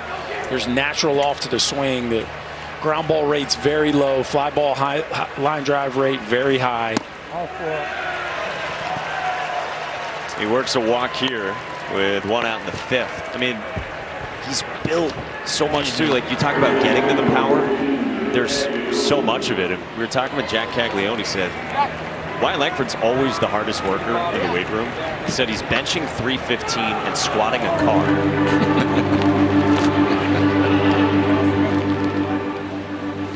Pitching coach Wes Davis comes out for a visit.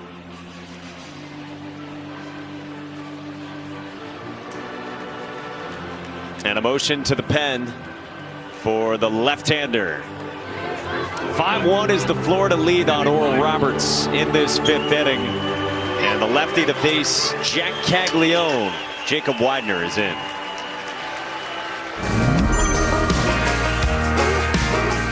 For more information on the 2023 NCAA College World Series, go to ncaa.com, your home for all 90 NCAA championships. Great day for baseball here in Omaha, Nebraska. Jacob Widener comes in to face Jack Caglione, who, by the way, it feels like he gets a new pitcher and a new lefty just about every at-bat now. that's his fault. When you hit 31 home runs, that's his own fault. You've done it to yourself, Jack, and now you get the guy that is on, I mean, not just to face left-handers, but it's so hard against left-handers. You saw Widener's numbers right there. Strikeout number's huge. 76 strikeouts in 47 innings. It's only, fastball slider from that left side, or when he's facing a left-handed hitter, but the slot is, he's not submarine, man, but this is all the way sidearm and throwing all the way across his body. Yeah, that is what you call funky. Whiff rates are huge, as you would imagine, plus whiff rates on the fastball, slider, and the changeup. So it's just not a comfortable look, especially the first time through the order. Cags has got his hands full here. They didn't go to Widener against TCU on Friday. Ryan Fulmer said to us this morning, we just feel like it's a better matchup for him. Maybe against Florida than it was against the swing profiles and the looks of some of the TCU hitters.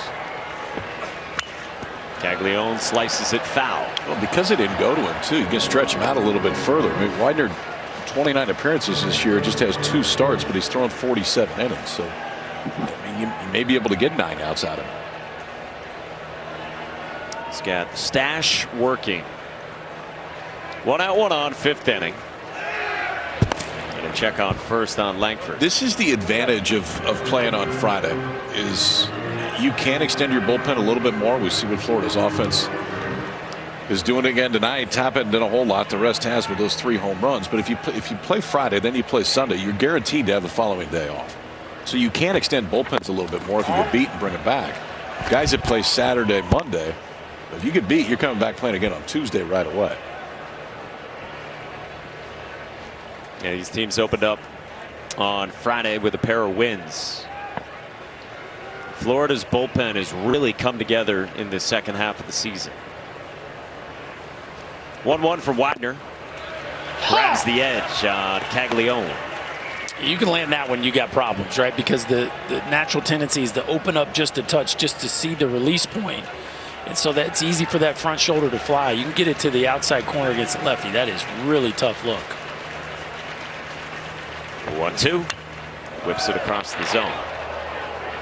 The thing about Cags that I find fascinating is swings like that. Like, it's not a robo swing. He's not just up there swinging in one spot hoping he runs into pitches. He can get disconnected and still find the barrel. He can look ugly and hit at times. There's more hitter in there than people would think. It's not just a pure slugger.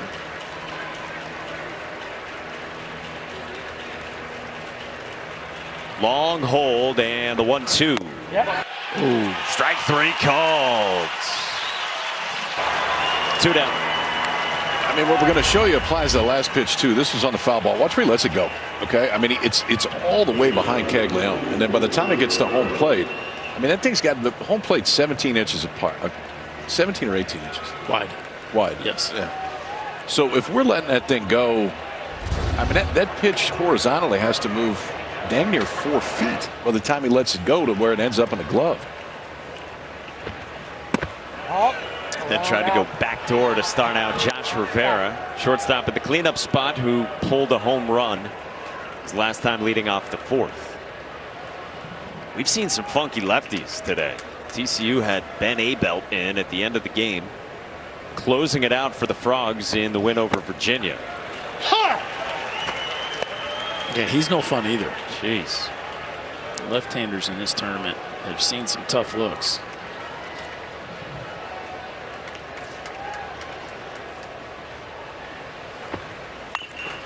And on the hands and foul. The thing with Widener, though, I mean, his numbers against righties are the same as against lefties. This was the last time Rivera was up, and that was against another lefty. Is this like the perfect combination, Berkey? 109 and 25%. 25 degrees, a touch on the flatter side. Yeah, 28 to 32 is usually the normal flight. That was a little on the line drive side of things, but when you pull it, you got that exit velo, plenty of juice to get it out of the yard. Widener at 6'7" and sidearm. Couple of Ks for him out of the pen for Oral Roberts. Halfway through in this one in Omaha, Nebraska, at the Men's College World Series. Pretty good reaction times there. Conversation going on with Oral Roberts head coach Ryan Fulmer. There was a sportsmanship warning assessed on Oral Roberts, we presume on Jacob Widener, who had some words to say when he came off the mound after striking out the 2 batters he faced in the top of the 5th. Well, once the warnings are issued, that's where both teams really have to be careful, right? Because you do not want to mess around with getting thrown out and having a suspension. So we go to the bottom of the 5th, and Jonah Cox chops one over the head of Kobe Halter. And Cox back to hitting. After the 47-game hitting streak, tied for the 3rd longest in NCAA history, came to a close Friday.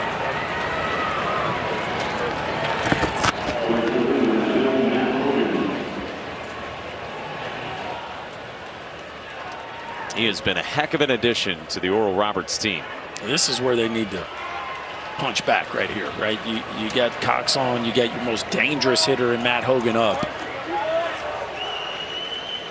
First team Summit League, and he takes just out to the knees from Hurston Waldrop.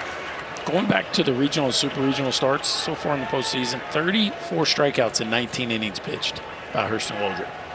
34 and 19. Peaking at the right time. This one gets popped up in foul ground and off the top of the netting, or right around the camera up there. That clipped a new camera? That is a camera, right? Yeah. That's the cool new one. Oh, that one is.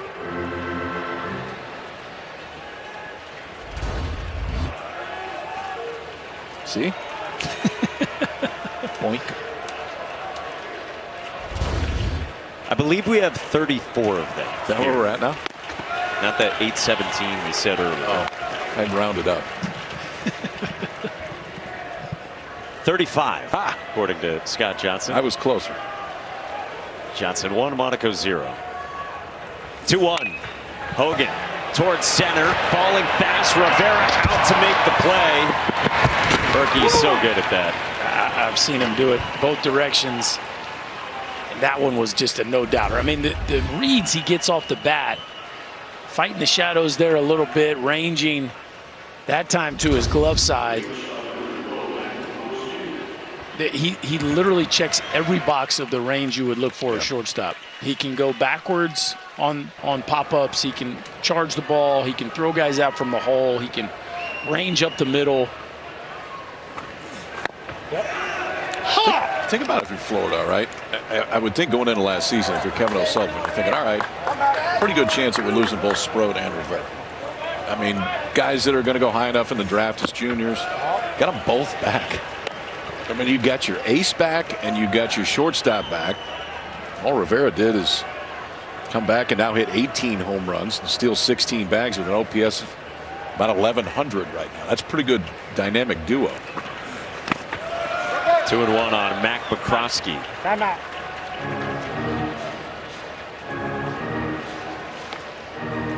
And he got Ryapelt back. And pick up Waldrop in the portal, right? Like there was, not everybody was sure what this Florida team was going to look like coming into this year, but it was pretty clear about a month in that they were crazy talented.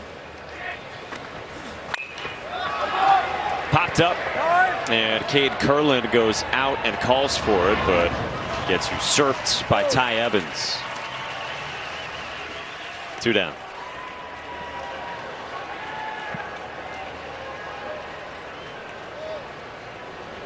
Brian Fulmer said to us today, our dudes got to be our dudes in the middle of the lineup, and been relatively quiet so far.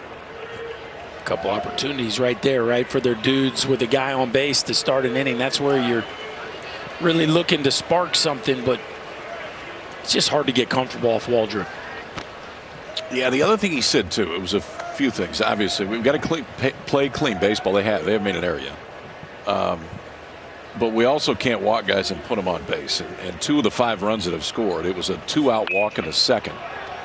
Then Evans hit the home run, and then he hit Ryapelt. So 2 of the 5 they've put on their own.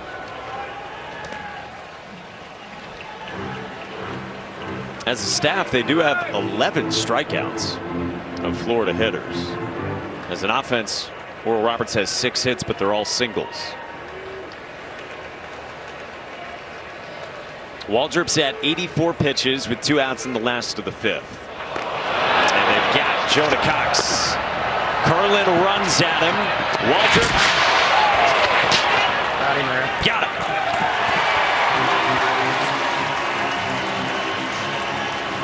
Trying to start something, and Jonah Cox gets nabbed by Hurston Waldrop.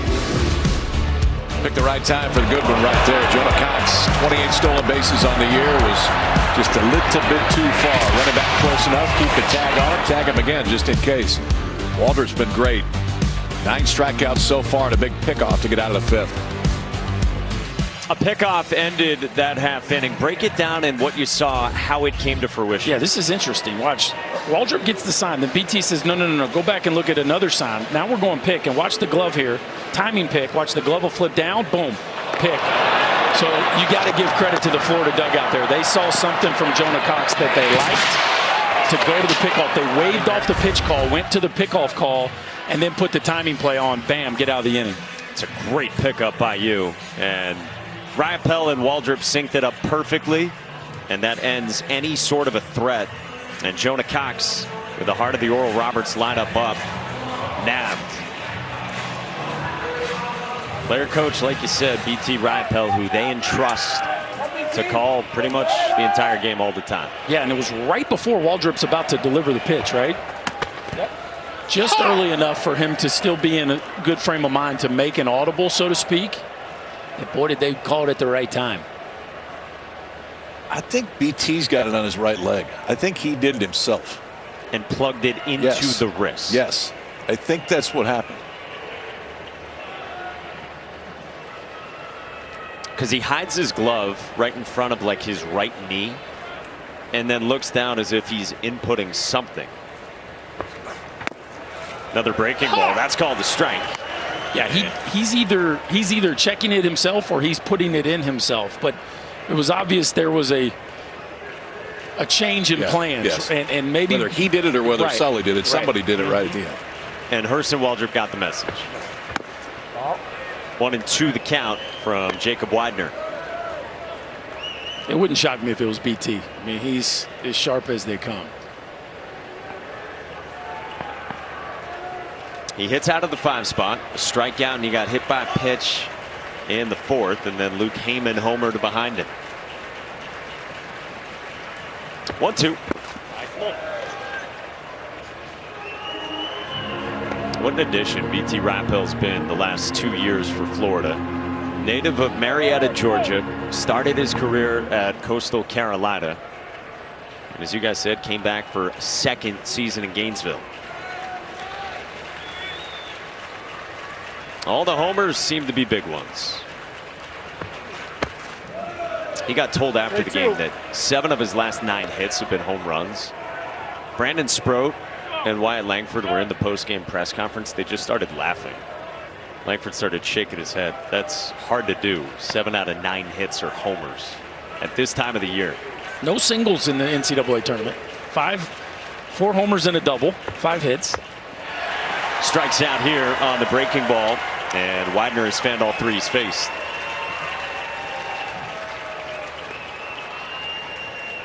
We talk about Waldrop being an uncomfortable bat. This one right here is no thank you. Well, and so often when you get guys with this slot, they're lefty matchups. We're going to come in and get lefties, but the splits are like identical with righties and lefties as far as swing and miss. There isn't anybody that really hits it. It's 14.6 strikeouts per 9 for the native of San Marcos, California. His 2nd year with Oral Roberts, the biggest role of his collegiate career. Spent a couple of years in junior college.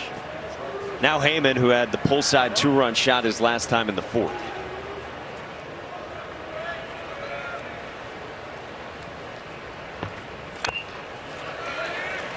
They know how to find them, don't they? Yeah. It's just incredible the way this Oral Roberts staff identifies and develops talent. When we were talking today, I thought it was interesting talking to Ryan Fulmer when he said everybody's got a story when he wrote his lineup. And we said, okay, well, tell us a few of those stories. And Monica, you were taking better notes than I was, but it was, well, this guy played with this guy, and then they knew each other, and then we know an old coach that they had. Both of these guys played together in junior college. So we brought them both in at the same time. I mean, he just rolled right down the list. An actual sentence of notes I took in my notes today. First base coach had relationship with this guy in Colorado. Jimmy had worked at hitting facility in Colorado. It was Jimmy Turk, first base coach. That's where a couple of them came. Of course, Jonah Cox, they coached his brother. Right, there's some family ties with some of their recruiting stories. A walk for Heyman. NBA Draft Thursday night, 8 Eastern from Barclays Center in Brooklyn. Spurs picking first. This year, that is a great spot to be. Thursday night, 8 Eastern on ABC. Also on ESPN, ESPN Radio, and the ESPN app with coverage starting at 7:30 on ESPN, right after SportsCenter. And Oral Roberts has had to change through the years that Ryan Fulmer's been there. 11 years as the head coach, 20 years on staff total. Where they've recruited from. Things have changed with the NCAA, with academic standards as well, he was telling us. So the way they've built their roster has really flipped multiple times. One thing stays the same, they win. 0-1 to Tyler Shelnut. And this is a team making its 30th trip to the NCAA tournament. A university that was only founded in 1963. Started playing baseball 3 years later. And their 2nd trip to the Men's College World Series. They went back in 1978. That year in their first game, Oral Roberts Hall of Famer Ron Meredith had a 4-hit shutout against North Carolina. Also on that team was Buddy Slemp, It's not Bucky Buckles, but it's pretty good. I like it. Yeah. Never can miss a good Buddy Slim reference. Always got to get those in.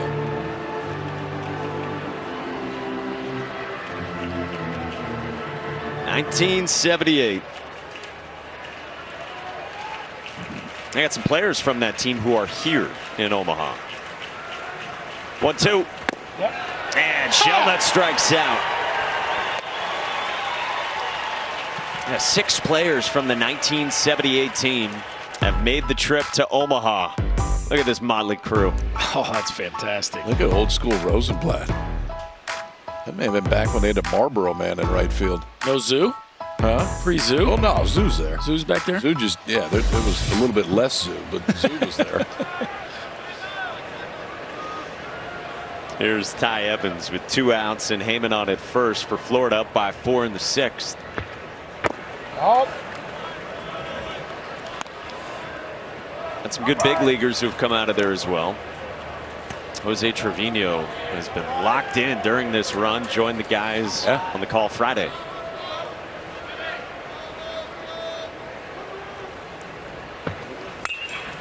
Evans lines it foul. Great example of their player development track record, right? He came in as a pitcher, infielder, catcher, and just raved about the coaching staff and how they invest in each player and the ability to connect with each player and figure out what that player needs to do to continue to improve. In the air, center field, and Jonah Cox to end the inning. Widener with a 0 in the 6th on a gorgeous night in Omaha. Hey, Mike Monaco, let's take a look at our Capital One rewarding performance. Mr. Waldrop, take it away.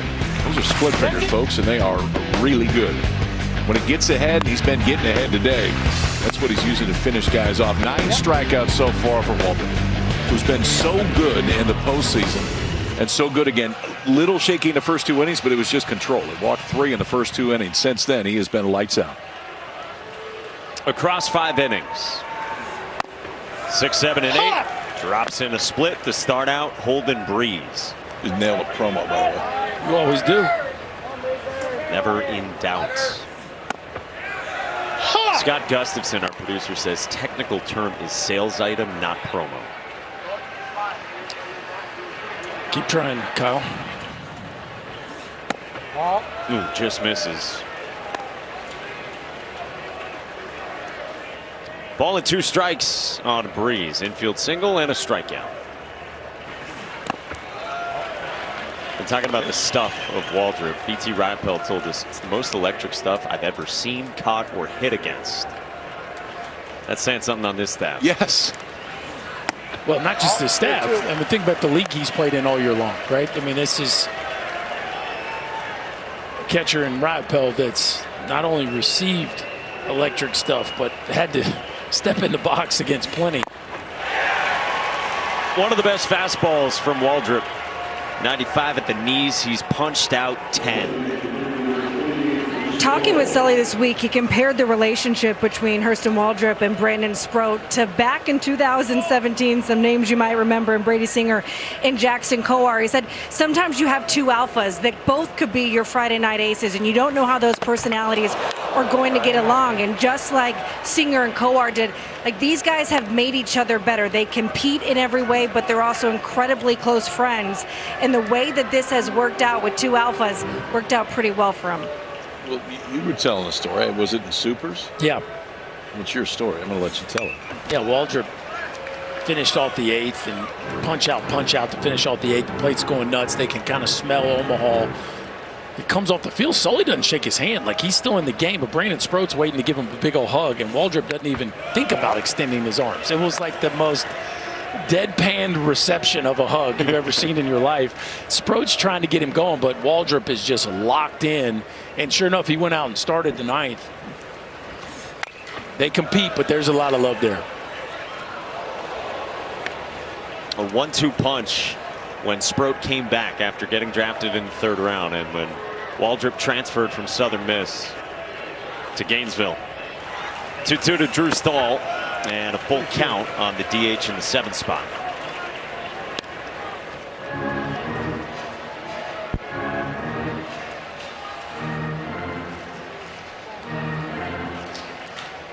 Jacob Godman next. He worked a walk his first time. 3-2. That is popped up foul.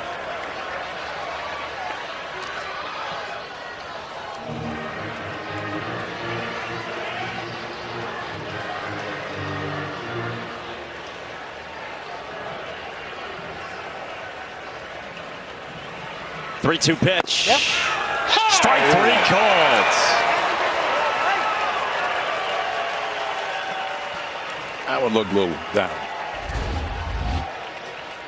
You're appreciative of it on the mound, but I think BT just stolen one there. Yeah.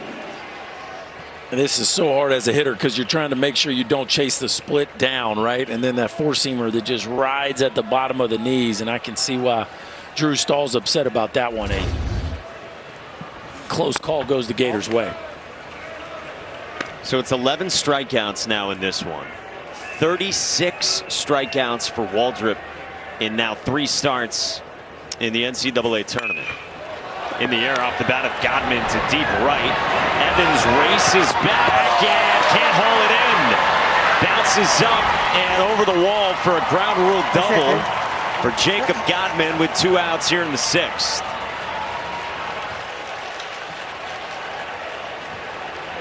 Well, it looked like he was going to get to this one. This ball just hung up in the air. A breeze just kind of keeping this ball within reach of Ty Evans, and he does the hard part and then gets to the finish line and just can't quite secure the catch. He's there, just maybe I don't know, 3-4 inches short of making a heck of a play to get him off the field in the 6th. And at 99 pitches, Hurston Waldrop gets a visit from Kevin O'Sullivan with 2 outs here in the 6th inning.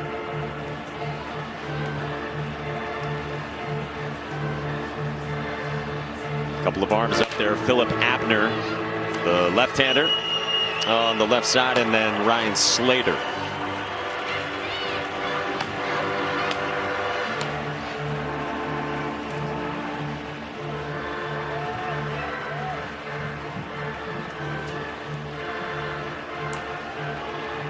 .36 Ks in 21 2/3.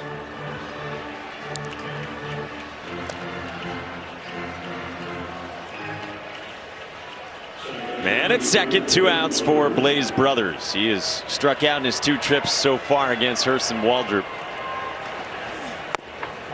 Splitter in to begin.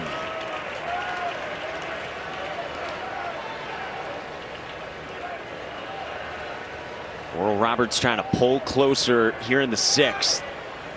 Toward the end of the night for Waldrop. That's a strike. Back-to-back splits to start this AB.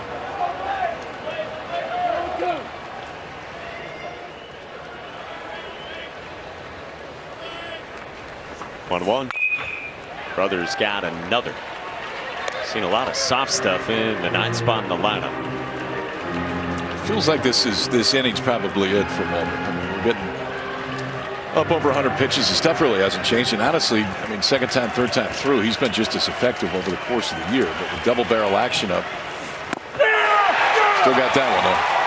A dozen for Hurston Waldrop.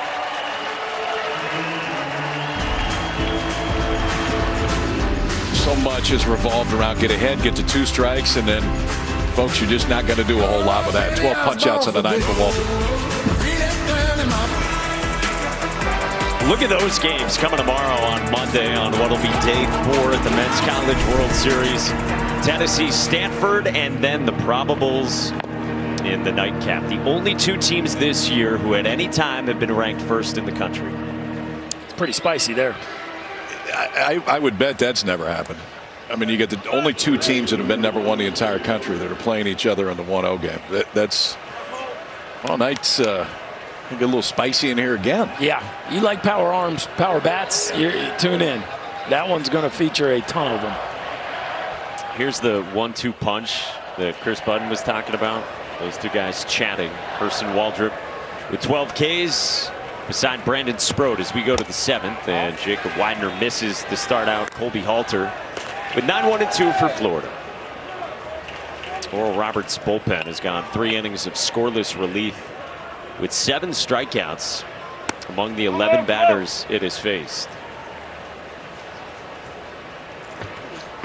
All inside. The 12 strikeouts for Waldrop, tied for the 2nd most by a Florida pitcher in a men's college World Series. The guys to do at least that are the 2 that Chris mentioned. Coar with 13 against Texas in 18, and Singer with a dozen against LSU in 2017.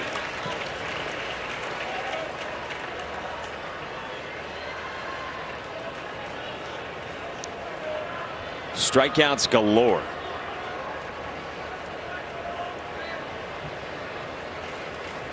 Two-one pitch. That's lined towards short, above McCroskey and into left center. Halter to the backside with a leadoff single in the 7th.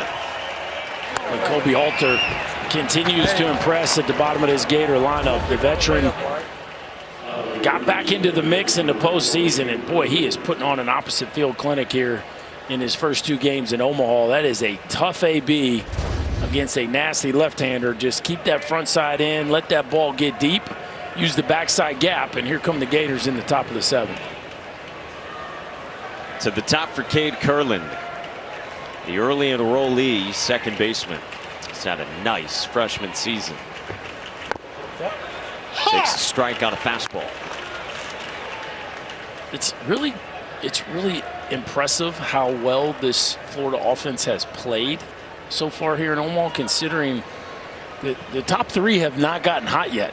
Obviously, a couple big swings of the bat by Caglione and Langford in the 9th the other day, but That's a balk. He crossed over. It's a balk, as you heard, on Jacob Widener. So it gives Colby Halter second base with nobody out in the 7th.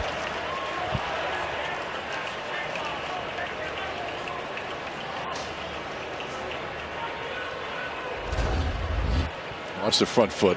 yep. You cross over the rubber right there, you have to go home. That's the one move. You stay on the home plate side of the rubber of that front foot, you can do either. But the minute you cross over, you got to go all the way home. That was pretty clear. Your knee can cross, right, but your foot cannot. And that's every base runner works on that when you're working on left-handed moves and the reads that runners need to get good jumps. That one was pretty easy one there for Casey Moser. Well done. How about this? It's the first time Florida's had a runner in scoring position in this game, though it leads 5-1.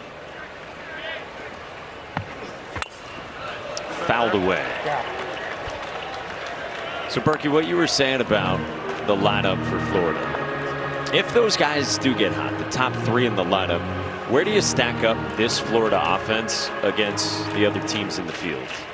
They have it all clicking. Oh, it's right there with Wake and LSU. I mean, from a talent perspective, there's just as much thunder and just as much depth, especially with the way Halter and Evans have gotten the bottom third going. I do think you put Stanford in that discussion too, offensively. I mean, I think they can get pretty loud offensively themselves. But yeah, you're right. Those top 3 get going, and you're getting this production at the bottom half of Florida's offense. They get even scarier.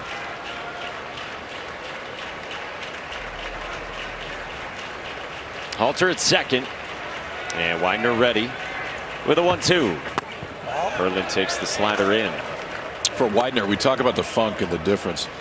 His release point is almost 2 feet closer to first base than the average left-hand release point. And so often hitting is more difficult when you're seeing somebody do something that you just don't see. And that, from a release standpoint, that's exactly what he does. 2-2. Kurland strokes one, right center field with Hogan back to make the catch. Up along the wall. Wow. Halter tags and moves up, and Matt Hogan went to get it. That's some kind of body control, because he overran it. Yeah, he did overrun it, and Ryan Fulmer told us this is probably their most athletic outfielder. And as you said, KP, he's inside the baseball, has to turn and reach to finish that play. Then he bangs the wall and throws a one-hopper from about 300 feet away to third base. Halter, though, great job of advancing there, going back to tag up, and now sets up an opportunity here for Langford with the infield in. Saw what Hogan did in the outfield the other day on Friday. Wyatt Langford takes strike one. Fly out to left, strikeout swinging, and a walk so far for Langford. With a man at third. Sweet spot at bat for Langford. Infield in, fly ball gets the job done. This is right up his alley. Timeout, This one timeout, then hit hits his him. foot, first base. And I don't think that's the worst result there for Oral Roberts. Saves a run. I mean, you know, not literally, but again, which matchup do you like better here? Facing Langford or Caglione? Now, there's just one out, but really tough matchup here left on left for Cags. Who saw Widener when Widener entered in the fifth. Struck out Caglione looking on a fastball. 0 for 3, 3 Ks. Left on left, first pitch. And Caglione pops it up toward the third base coach's box at Holden Breeze. So, worked out. Now this is one of those situations where it's first and third. You're already down 4. Again, left on left is such a nightmare. It would be odd to intentionally walk the right-handed Rivera here, but I don't know. This is a scary AB if you're Ryan Fulmer. Trying to keep this game right where it is in the 7th. Slider misses to start out Rivera. I just think you have to pitch that way, right? Just very carefully off the outside corner.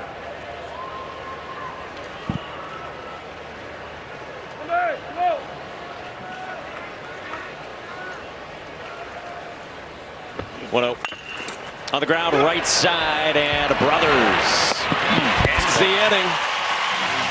So, Widener works around it. We hit the stretch. Time to feast in Omaha. How about this splitter? Look at this out of the hand, all right? So you can see, I mean, that's old school, but what Waldrop does a little bit different, I don't know if it's all the way intentional, is that thing kind of gyros. And what it means is you're not going to see seams at the top that are going top to bottom very much. If it's going side to side, that's where gravity hits that one even more and pushes that split down. That's how you can get the one that starts up in the zone and actually still moves down. Most of the time you throw a high split, it just stays there. It doesn't go anywhere. His, even if he releases it high, can end up at the bottom. 12 strikeouts, many on that very pitch. And those 3 walks were in the first 2 innings. After that, he was clean. And now it's Ryan Slater, sophomore, who comes on. He's 4th on this team in innings pitched with a 3.51 ERA and 10 wins on the season. And you saw it, Mike. He was fantastic in the regional. Made one of those starts where they had to have a big effort by somebody outside of the normal rotation, and it was Cade Fisher and Ryan Slater that answered the bell. Yeah, Slater went in Game 7. That ended up being the 3rd of those 3 straight elimination game wins for the Gators. 5 shutout. And boy, he works quickly when he gets cruising. Comes in for the top of the lineup for Oral Roberts. They got to get something going here, down by 4.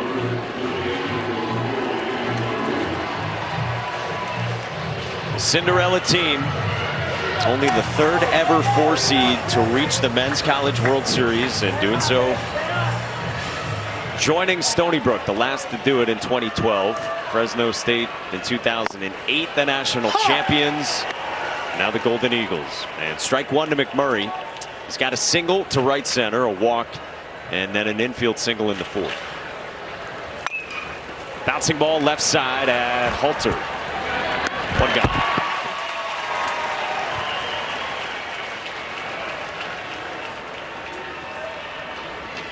Told you, Slater will work quickly. Texas Tech, the team that faced Slater in that Game 7 in the regionals. Their leadoff man, Nolan Hester, is one of the best on-base guys in the country. He said afterward, he was ahead the whole time. The first at bat I faced him, within 25 seconds, I was down 1-2. Slater gets it and goes, like so many of the Florida pitchers do. Sully was kind of the pitch clock before it became an actual thing. He is a get it and go kind of pitching coach. 1-0 to Justin Quinn. Is down 2-0.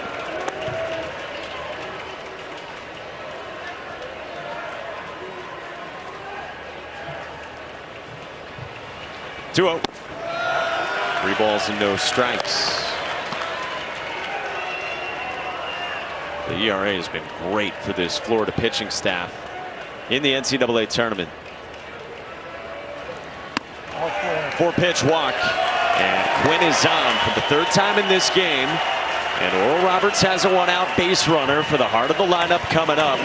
And again, Ryan Fulmer said this morning, we have to have our big guys contribute. Yeah, it just feels like if Oral Roberts is going to come back and have a chance to win this game, it's got to happen right now. This is, you got a base runner, 1 out, you got your guys coming up. Starts with Jonah Cox. Singled his last time. Bounced it over Colby Halter's head at 3rd after Cox struck out his first 2 times. And he lays off that. And now BT Riopel will visit Ryan Slater.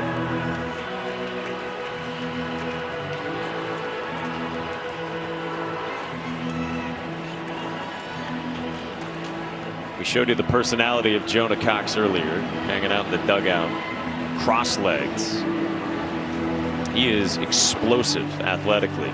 It's the word that kept coming up from Ryan Fulmer's head coach this morning, who added it's like Hunter Pence is the name he tossed out there.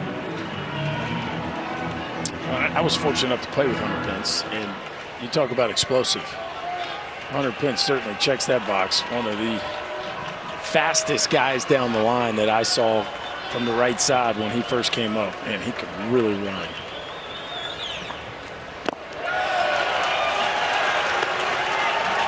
And what you would call unconventional with some of his mechanics. Yeah. I don't think Jonah Cox is quite in that category of uniqueness, but I see where Fulmer's coming from. 2-0 pitch. That's a strike. Riopel grabs it at the bottom of the zone. BT does a nice job on that ball that's down. I mean, he really does a nice job of getting that thing back in a way that presents well. 2-2.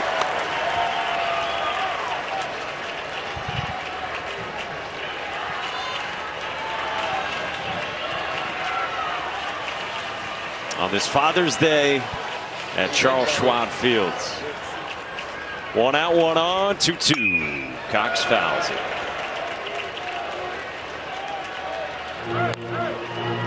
Talked about the hitting streak for Jonah Cox. Ryan Fulmer said it's not like he was thinking about it, but now that it's over, maybe that relaxes Jonah Cox.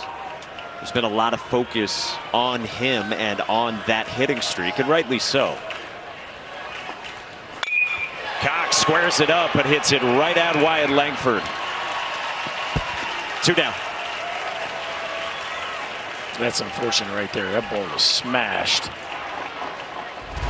But for Jonah Cox, just right at Wyatt Langford, he literally didn't have to move. That's one of those, if you just get the head out a touch more, it's a bullet in the gap, and ORU really has something rolling.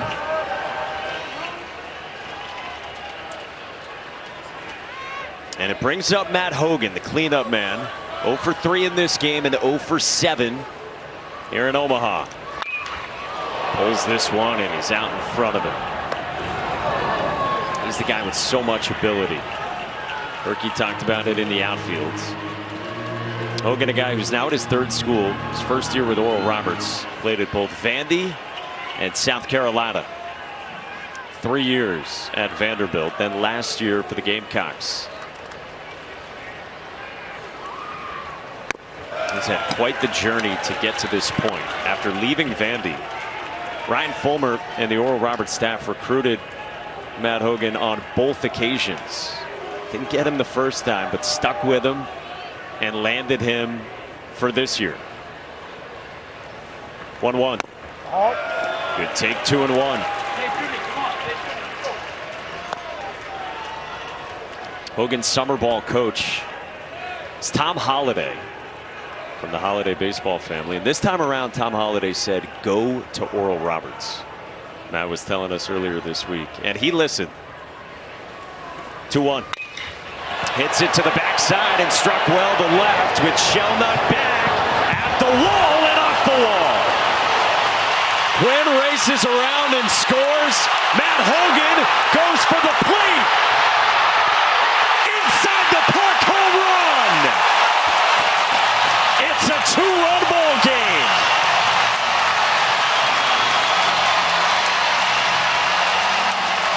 Wow.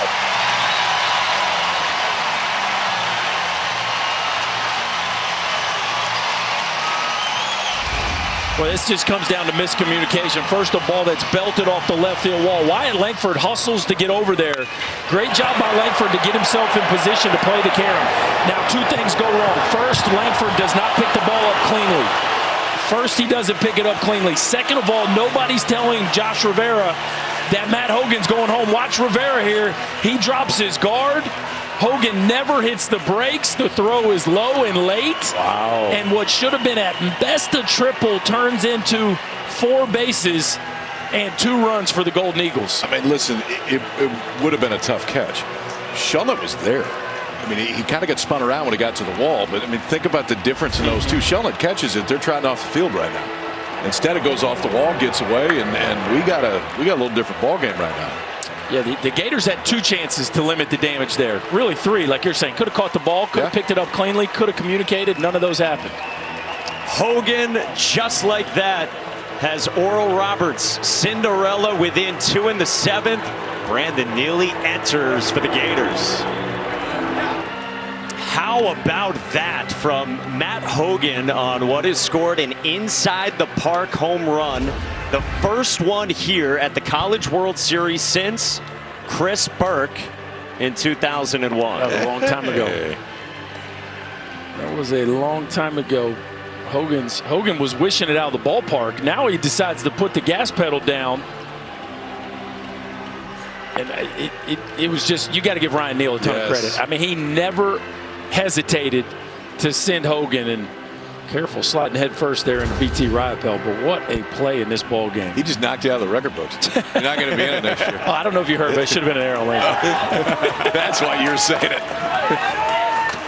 It all adds up now, KP. Yep. All right, so all of a sudden, just like that, 2-run game. Kevin O'Sullivan goes to the pen, and he goes right back to his closer, Brandon Neely, who got the final 7 outs of the ball game on Friday against Virginia. Earned the win with 33 pitches.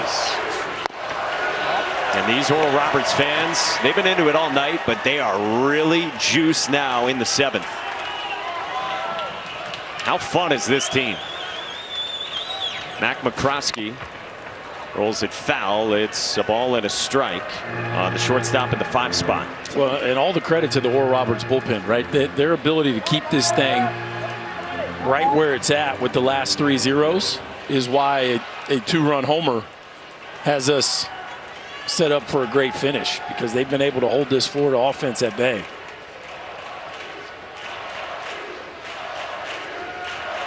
Jacob Widener's done his part. The 1-1. McCroskey chops it up the middle at Cade Curlin, who gets rid of it. Safe at first. Here they come.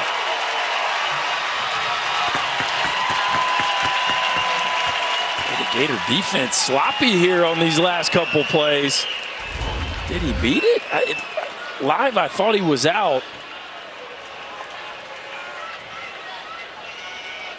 I think he's safe.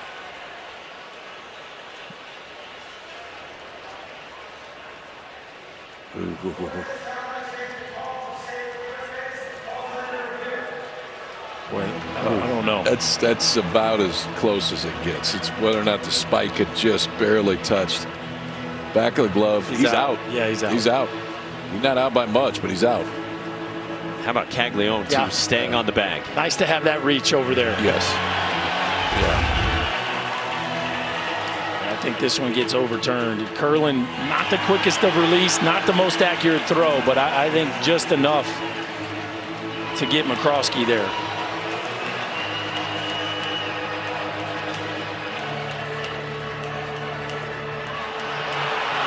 So instead of what would be Holden Breeze coming to the plate as the would-be tying run, we think that if Caglione stays on the bag, the inning would be over. It looks like he did.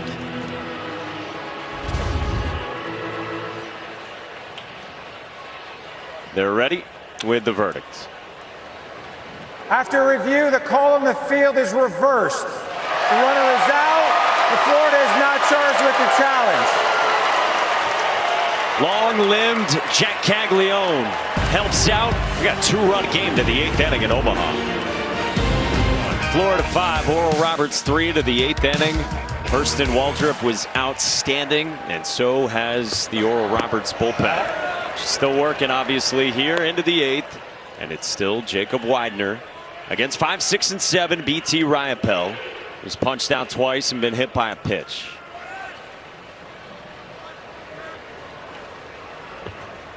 So with the inside the park home run, we've got 4 combined home runs in this game. That's tied for the most in a game since the move to this ballpark, the Chuck, in 2011.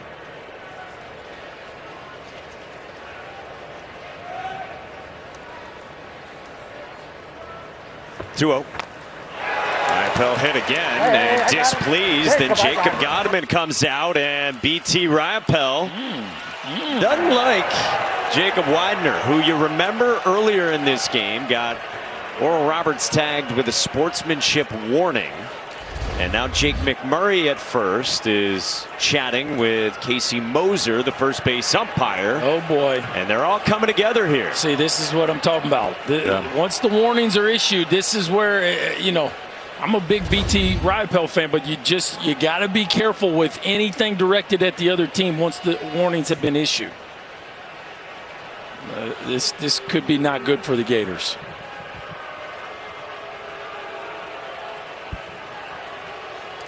Kevin O'Sullivan comes out to meet at the line of demarcation.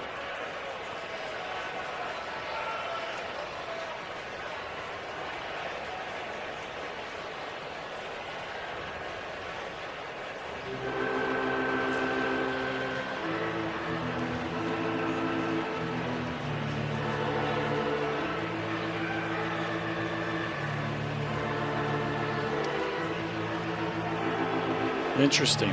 Just another warning on Florida's side now. That's what we understand from that. Yeah, that Oral Roberts had one before, and only Oral Roberts did. And now Florida has been assessed a sportsmanship warning of its own. So now it's both sides. Correct. Now they both need to be on warnings. Now you really can't do anything. That's right. So Widener departs, and Evan Kowalski enters with a man aboard in the 8th inning for the Gators. The NCAA Men's College World Series is presented by Capital One. What's in your wallets? And in part by Toyota. Let's go places. Yeah, happy Father's Day to all the fathers out there watching, wherever you might be. It's been some ride for Oral Roberts. Won their first game in thrilling fashion in the top of the 9th inning, and now a date with Florida, who also had the comeback win against Virginia that same day. Evan Kowalski comes in out of the bullpen for ORU. Coming in just to try to keep it right here. I tell you what, give Widener credit. He came in the 5th and kept it right there and really has given him a chance. For Kowalski against righties, it's 2 pitches. Fastball, slider. He throws them each about the exact same amount of time. There's not a ton of swing and miss. You can see that in the strikeout numbers. Can give you a little bit of sink every once in a while, and Oral Roberts would take a hard ground ball right at somebody now. Luke Heyman's the batter. 2-run home run back in the 4th for the freshman. Walked his last time in the 6th. It's a slider to begin Heyman.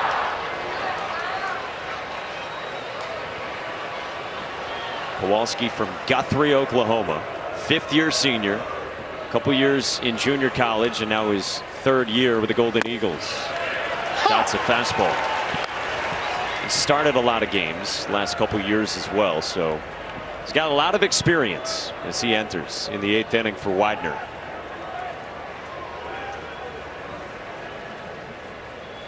One-one. Backup breaking ball.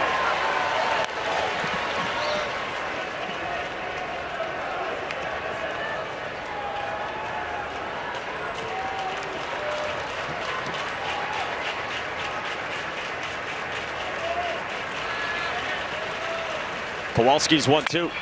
On the ground, left side at Breeze to Brothers. There's that ground ball. It's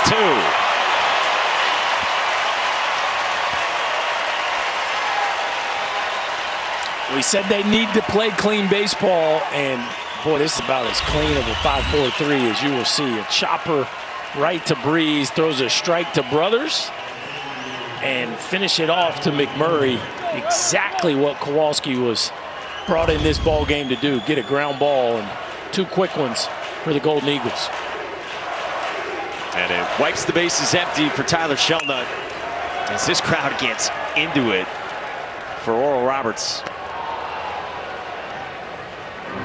Man, they took the Florida punch. They took the punch. The 2 home runs in the 4th and then threw some zeros up. Got an inside to Parker of their own, and they got a fighting chance in this thing. 0-2 on Shelnut. And Oral Roberts has made a habit of comebacks in the postseason. 8 runs, no problem. They have played in some wild ones on the journey here. 0-2 on the way. They've won 7 straight games where they've trailed by 3 runs. That's like the most mind-boggling stat I've ever heard of. Didn't you say that's never happened in the major leagues? It's never happened in the big leagues. Look, 7 straight games. Like, that's real life. I just can't picture that ever happening. A strikeout for Kowalski. Well, it was more than 3. It was 4 this time. Oral Roberts surging on a beautiful night in Omaha.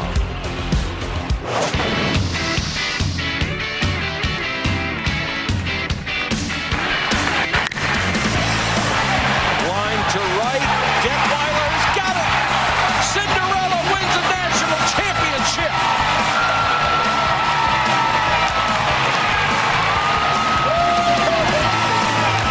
The soothing tones of Mike Patrick with some history there in 08. It's happened. Again, it is truly a mind-blowing statistic that 7 straight times, trailing by 3 or more, Oral Roberts has won those ball games. We're down by 4, and now trailing by 2 in the bottom of the 8th. Facing the Florida stud closer, Brandon Neely. 6, 7, and 8, holding Breeze, waiting on a 1-1. That's a strike at 96 from Neely. It's a heavy heater usage for Neely. He's going to throw that fastball that has a ton of ride at the top of the zone. Yep. Oh. Strike 3 called. Breeze doesn't like it. 1 away. This one looks off, KP. A little short slider just off the edge. And again, Riopel just one of the best in the business at making that one look better than it probably was.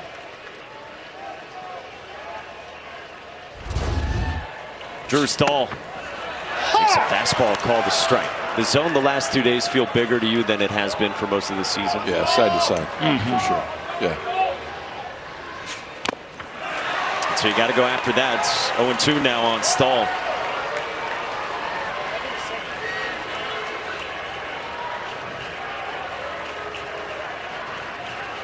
Neely's feeling it after he came on for the final out in the 7th. Comebacker to Curlin. 2 quick ones for Neely in the 8th. You start counting outs if you're Oral Roberts. 4 left to play with. Michael Robertson, speedy outfielder, redshirt freshman, has come into the game in center fields. So Tyler Shelnut's out. Wyatt Langford goes over from center to left.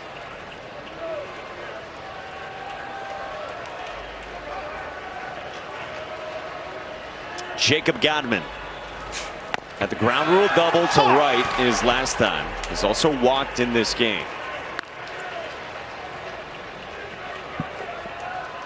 Veteran catcher, another portal pull for Oral Roberts. 2nd team Summit League this year. Ball and a strike.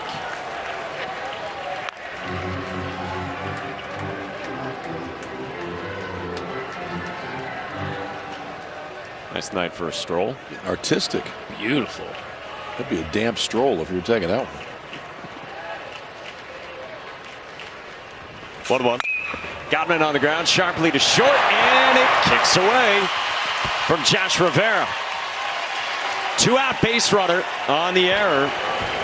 And look who's coming up representing the tying run. The late game hero from Friday, Blaze Brothers. Does this hit the lip? No? Just a little top spin there on that last one. Yeah. I mean, the hop below had stayed, or the hop before had stayed low. That one did come up a little. 3-run shot Friday in the top of the ninth to put Oral Roberts in front of TCU. 0 for 3 with 3 Ks, all swinging today. And it's ball 1 to Blaze Brothers.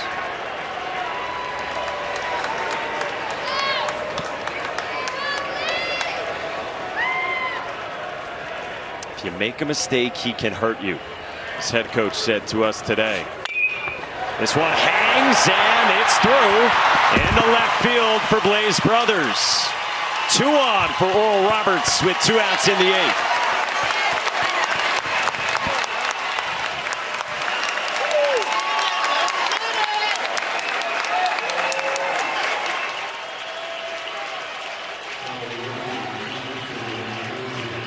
Well, for those of you who are watching Sunday Night Baseball and have found this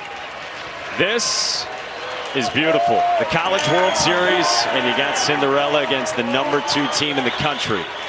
Back to the top for Jake McMurray. First pitch from Neely sails high. Couple hits and a walk for the veteran McMurray, who was only recruited by one school, the 4-seed Oral Roberts. He's been here 5 years and has helped guide this team to the College World Series. 2-0. Good one and close. Brothers got back ahead of it. Yeah, Florida only has 1 left, but you got to use it here.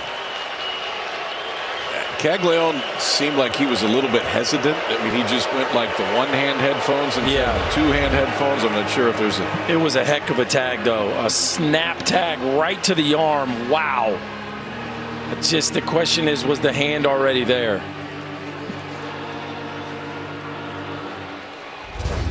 Check that. Call was safe. It goes to review on a night full of them, and they've all meant a lot. That first look we got, it looked like he just got back. Like the fingers were just in there. Yeah, and you can see his arms start to bend. Ooh. Wow, that's close. Size 17's make it a little bit tougher. I don't know. I don't know if you got enough to overturn it either way. If you call him out, it may stay. If you call him safe, it may stay.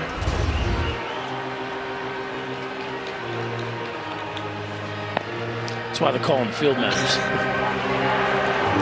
I was going to say it, but I left it. It's okay, I'll do it. I'll do the heavy lifting. Yeah, I'll give it. You're right. Okay? You're right. Thank you. You were right on that. Thank you. I don't have to shake your hand. I just told you were right. I think that's enough. Oh boy, this is close.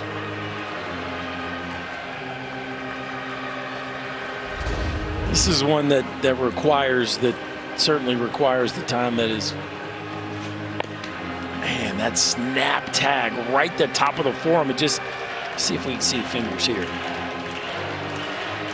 It's almost like you can't peek around the corners of the bases from all these angles. I'm gonna tell you this, dudes. If that was like a size 14 shoe instead of a size 17 shoe, you may have a shot to see it right now. But Caglione dropped that right hoof down there, and I just don't think there's enough to overturn. I don't know that there is either. Did poor Jack ever think his shoe size was going to get this much attention this week? Probably not. In Omaha? Heck of a throw right there by BT Rodpell.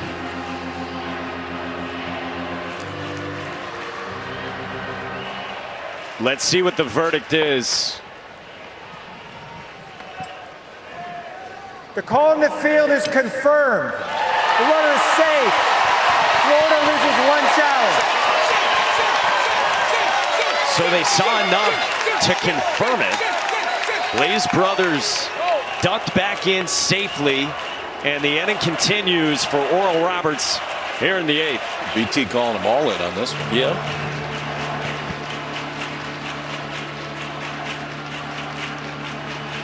You've called him a player coach. That's what he is, a 5th-year senior who, if you're just joining us and don't know the Florida story, BT Rappel's their leader and catcher, who's going to be done playing baseball. For as good as he is, whenever this ride is over, he's got a job in finance that starts on July 31st, and he's trying to lead his group in this high leverage spot. Nearly got Blaze brothers to send Florida to the 9th. Instead, it continues for Jake McMurray, 2-0 against Brandon Neely. Outside 3-0. Red hot Justin Quinn is on deck.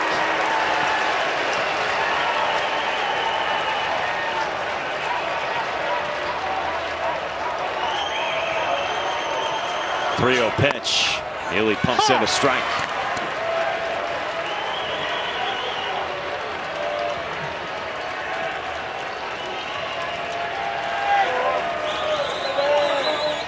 .3-1.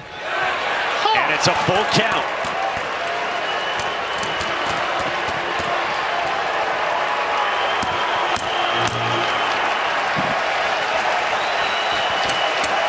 Tension caked everywhere.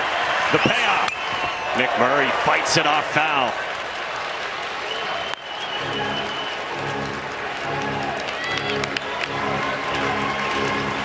This inning started with a strikeout and a ground out. Godman reached on an error. Brothers got aboard with a single.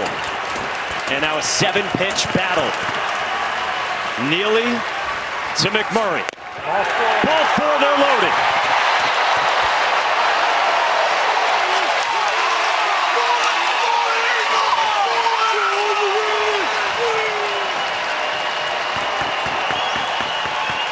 And now Kevin O'Sullivan comes out.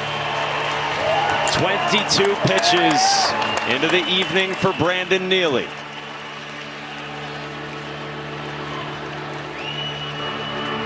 They're not going down there. Nope. There's nobody standing on it. There's nobody that's thrown. This is Neely's game at this point. When you bring him in when they did, this is his to finish. So this is more of a discussion of approach and situation and scouting report. And if you're Oral Roberts, you couldn't ask for a better spot. You got your guy who is red hot, 5 for 6 in the College World Series. And oh, by the way, hits over 420s, 420 on right-handed fastball. So, yeah, there's been a bunch of visits.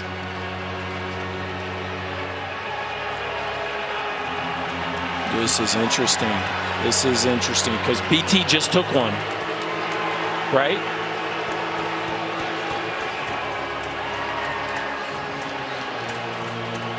We saw this early in the ball game. Yes. There was 3 within the first 2 innings. Looks like Kevin O'Sullivan is saying that I just asked you they how got to many. make a move. Better start going, boys. Wow. So, yeah, you would have to, if out of visits, pull Brandon Neely, your All-American closer, with 2 outs and the bases loaded in the bottom of the 8th inning.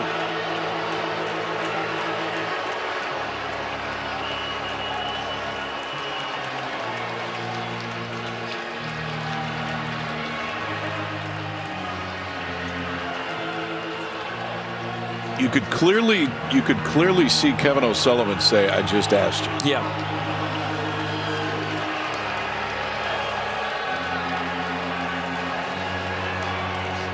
I'm surprised we haven't seen Ryan Fulmer come out and ask the question on what the protocol is for now then getting somebody hot.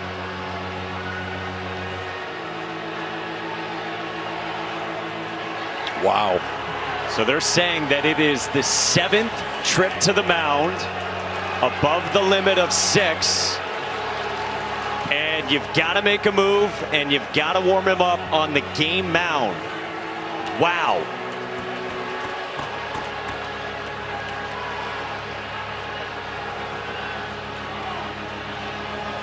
You know, they had the challenge, and then BT goes out there. Yeah. Right? And then Sully comes right back out, and I had lost track of how many there were, but it has to be close. And obviously, it's one too many.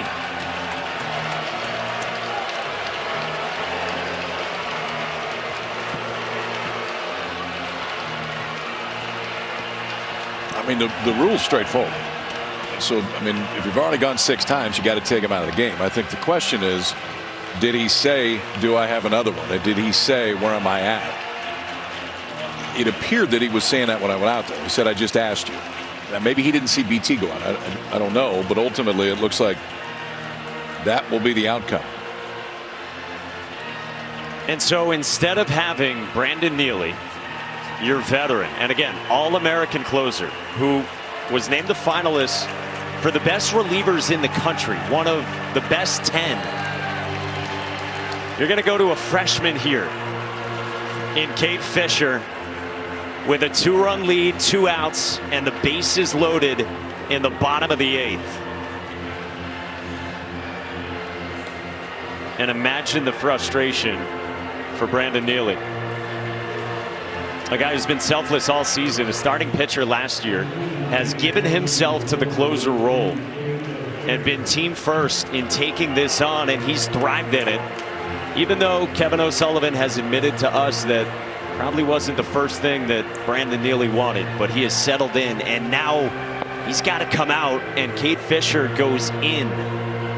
And obviously, this is a unexpected, rushed, tough situation for Kate Fisher, but it is left on left. Like you got a left-hander in Justin Quinn, who's been red hot, not only in this College World Series, but against right-handers. Let's see if there was any interaction as Sully was making his way out of the dugout. He's got Reiniger calls time. He turns his back. It doesn't look like there's any interaction. At least from that point on. The only thing I can think of is maybe Sully didn't factor into his own mind that Riopel had just taken one, and so Sully thought he had one left, and maybe had just missed the fact that Riopel had just gone out there after the review.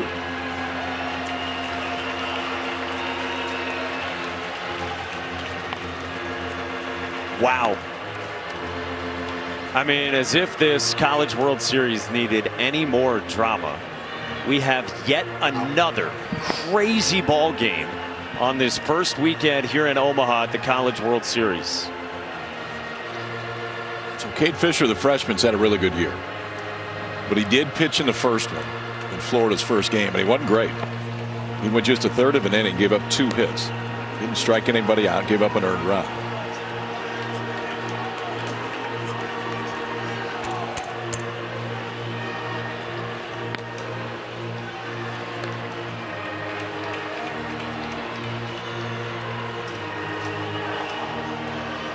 Again, as bad as this situation feels for the Gators, as you said, KP, it's a freshman that's had a bunch of success down the stretch. He's pitched in big innings, kept their season alive in the regional, pitched very well in the super regional, but coming off a rough outing against Virginia. And Justin Quinn has been waiting. And so has this Oral Roberts fan base for this moment, for the guy who was the hero in the Super Regionals and then had 4 hits on Friday. His head coach said to us today, what do you have, 2 hits, 3 hits yesterday? We said, no, coach, he had 4. And here he is in the 8th, and the first pitch is called strike 1.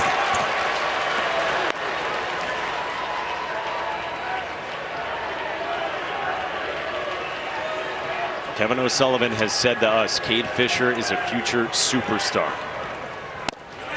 Drops in a breaking ball, 0-2. How about that poise? Yeah. I mean, he got a little help with the first fastball. It looked like it was off the plate, but that was a pretty good one there. The 0-2. Outside, no chase.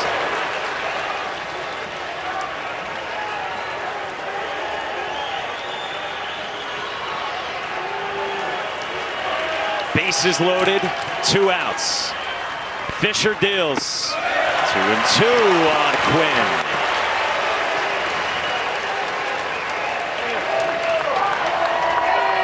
Quinn had that ball. He slashed down the left field line at Oregon last weekend.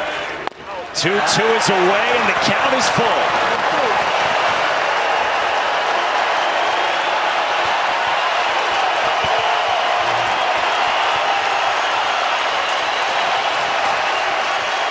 To left. Langford there. Fisher gets out of it and leaves them loaded in the 8th. Pressed into duty and out of Dodge, and an exhale for Kevin O'Sullivan. Welcome back to the 2023 Men's NCAA College World Series presented by Capital One. Nightfall in Omaha, just past 9 o'clock local time on this Sunday night. Wow. 9th inning, 5-3 still. Florida. A couple of teams that won already. And now look who's down in the bullpen. Jack Caglione, Gators first baseman, nation's leader in home runs. And Ty Evans gets hit by a pitch from Evan Kowalski. And the leadoff man is on for the Gators, and Evans is strutting his way on down to first. You guys ever seen it in person? Too many visits used by a team? No. You get 6, and Florida use 7. Yeah, and you know in high leverage games, there's always going to be pitching changes and tense moments where you need to go out there and have those kind of conversations. Schieckhofer enters the game for Evans here as a pinch runner, but they started so fast with their visits, it just didn't give them many down the stretch, and somewhere they lost track. And Cade Fisher kept the heart rate steady. Colby Halter, the batter, singled his last time, and he golfs this one to center. And Jonah Cox in front of the track for the first down. Jack Caglione comes into this game to pitch, if what? Yeah, I don't know. I mean, the fear with Caglione is he going to throw strikes? Now, I know it's been better for the last 4 or 5 weeks, but that is the fear.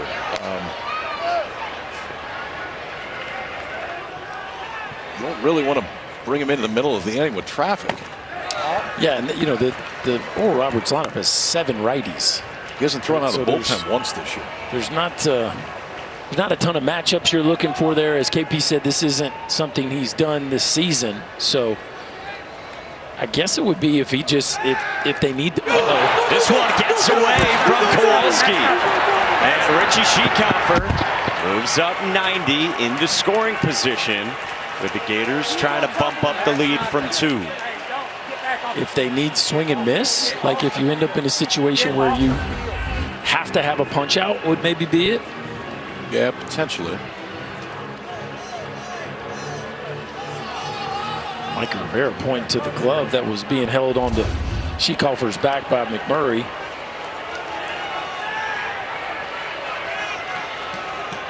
Schieckhofer moved up anyway. And now a 1-0 to Cade Curlin. It's down from Kowalski. Again, Caglione, for fans who haven't followed Florida all season, has been up to 99 miles an hour earlier this year, in addition to what he can do hitting. Cade Fisher got the line out to left. 2-0 to Curlin. Misses up high. 3-0. Boy, the Gators need another run here. What's crazy, too, is Cag's got to get back in here. He's in the hole. I mean, like, Curlin's a pitch away from being on first base, and he'd be on deck. We got a lot of stuff happening right now. Our pets' heads are falling off. 3-0. Curlin takes. Here comes Cags. Starts the jog in. Got some light work.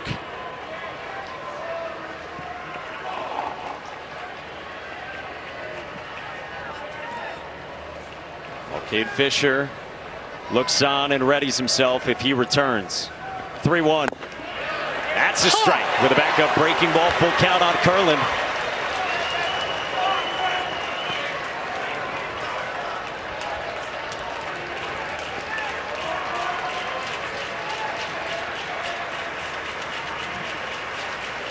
The steely look from the fifth-year senior. Kowalski's 3-2, and Curlin hammers it on a line to left, and Quinn is back to make the catch. And Schieckhofer retreats. 2 down. That ball was smashed off the bat of Cade Curlin. A breaking ball just sitting there. And now, what do you do with Langford? Looks like Cade Ditton's up in the bullpen for Oral Roberts. Just, yeah, there he is. There's the Oral Roberts closer down there getting warm. I wouldn't say hot just yet. You got Caleb Isaacs, a lefty there as well.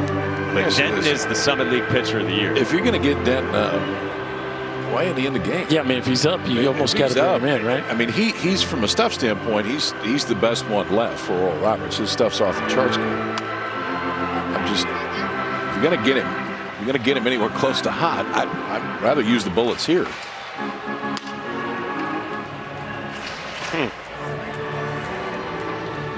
And now Oral Roberts is thinking about a visit. Now the catcher, Jacob Godman, is going to head back behind the plate.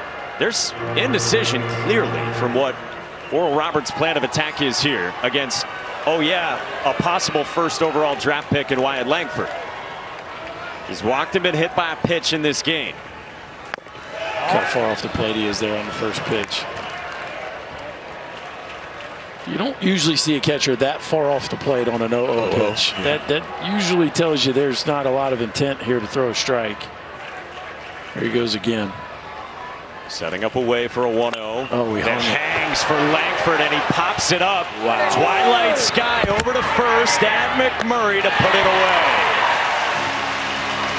Whew. It's been that kind of night. 3, 4, and 5 for Oral Roberts in the last of the ninth. Stirring deep in my soul, something that you should know. Why can't this? Don't you know, baby, I was born for this.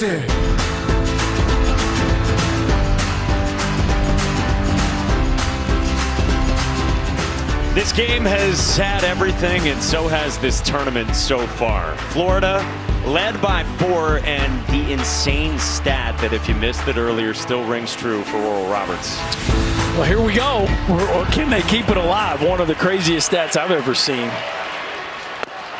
7 straight times when down by 3+, they have won in comeback fashion. They've got their Conference Player of the Year, Jonah Cox, at the dish. Singled earlier, chops this one to Colby Halter. 1 down for Cade Fisher in the bottom of the ninth. So they stick with the freshman. He's got a couple of outs for Florida, trying to get to 2-0 in its bracket here at the Men's College World Series.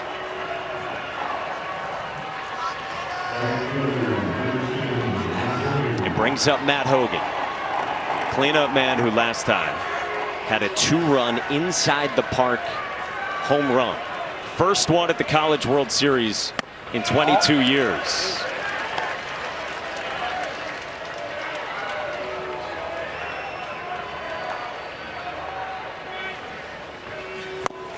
Big swing, and it's 1-1. Winner plays Wednesday afternoon. The loser has to play on Tuesday afternoon against TCU. Stayed alive today. This is sliced to left. Langford toward the line, and it drops down, a fair ball. Hogan to second, ball out of play. It's a double for the Golden Eagles.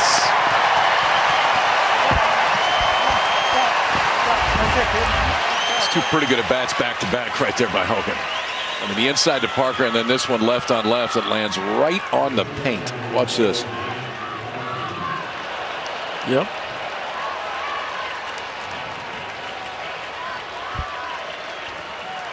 How about the resiliency of this Oral Roberts team? Only the third 4-seed out of a regional since 1999 to get here.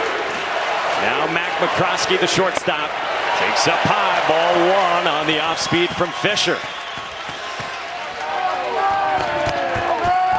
Single in the third, up the middle from the 5th-year senior from Arkansas. Ball and a strike on McCroskey.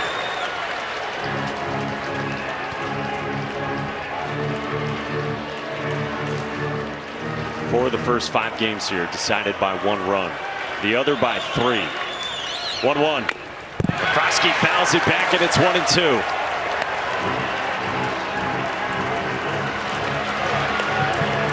Kevin O'Sullivan pacing.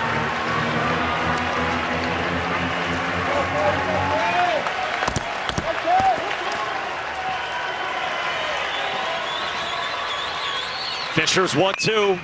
In the air foul.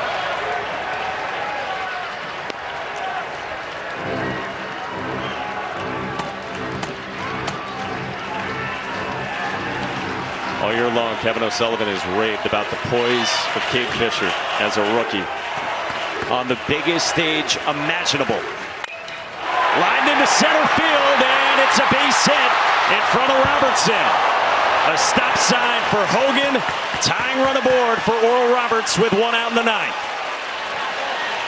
And the resiliency of this group. I mean, it was 5-1 in the 4th inning, and at that point it looked like Florida may run away and hide.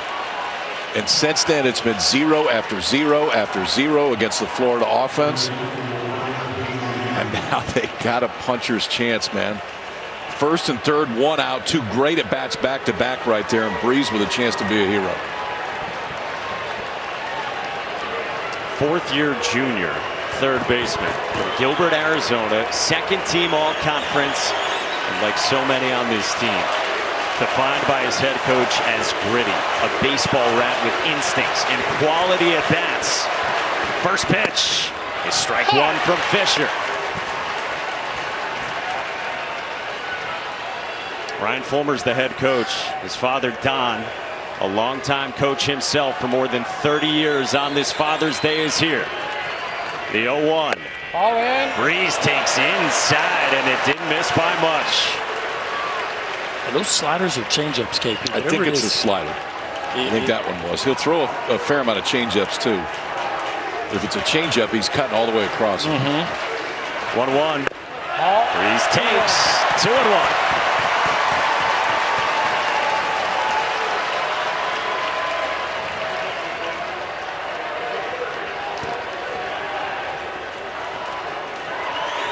Two-1 to Breeze. Lines it foul, 2-2. Kevin O'Sullivan coaching a long time.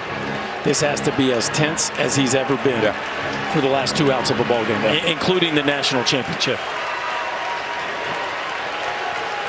Hurston Waldrop was the starter and excellent. Punched out a dozen. 2-2. Outside a full count.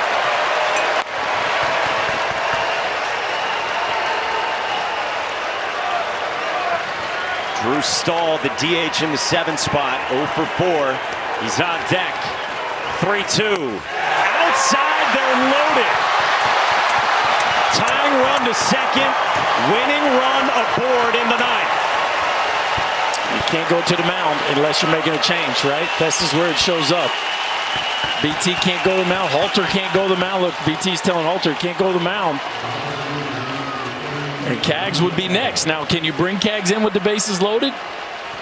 He hadn't pitched in relief all year. Well, that's the only one. I mean, he's looking in saying, all right, where are we going here? Because there is nobody else standing up in that Florida bullpen. Drew Stahl bounces one to short. Rivera flips. Curlin will settle for that. Hogan scores, and it's 5-4. First pitch swinging for Drew Stahl, and there's 2 down.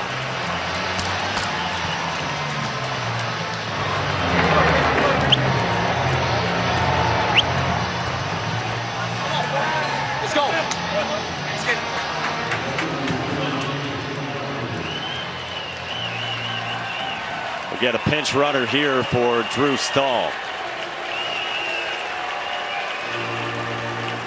Sam Thompson, the junior outfielder, comes on to run.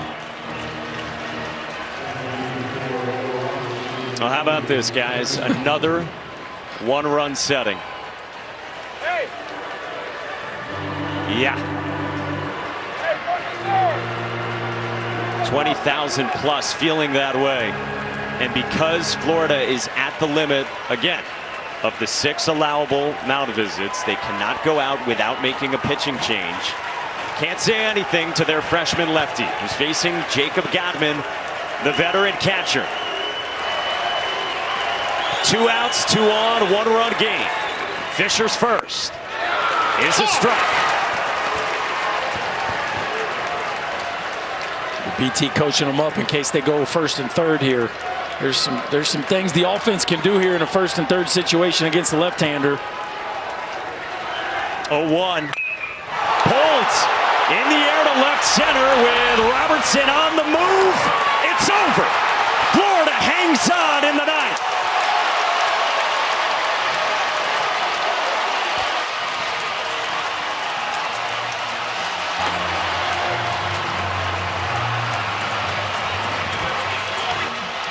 How about that one? Everybody can breathe now. That's 3 pretty amazing days, and there are some very large exhales coming from that man right now. Sully was breathing pretty heavy after walking out thinking he was going to have a discussion. Then ultimately Florida's got to go to the bullpen, and you got to put a freshman right in the middle of it, and give Oral Roberts all the credit in the world. Florida got 1 hit after the 4th inning. 1, and it was a single, and that was it.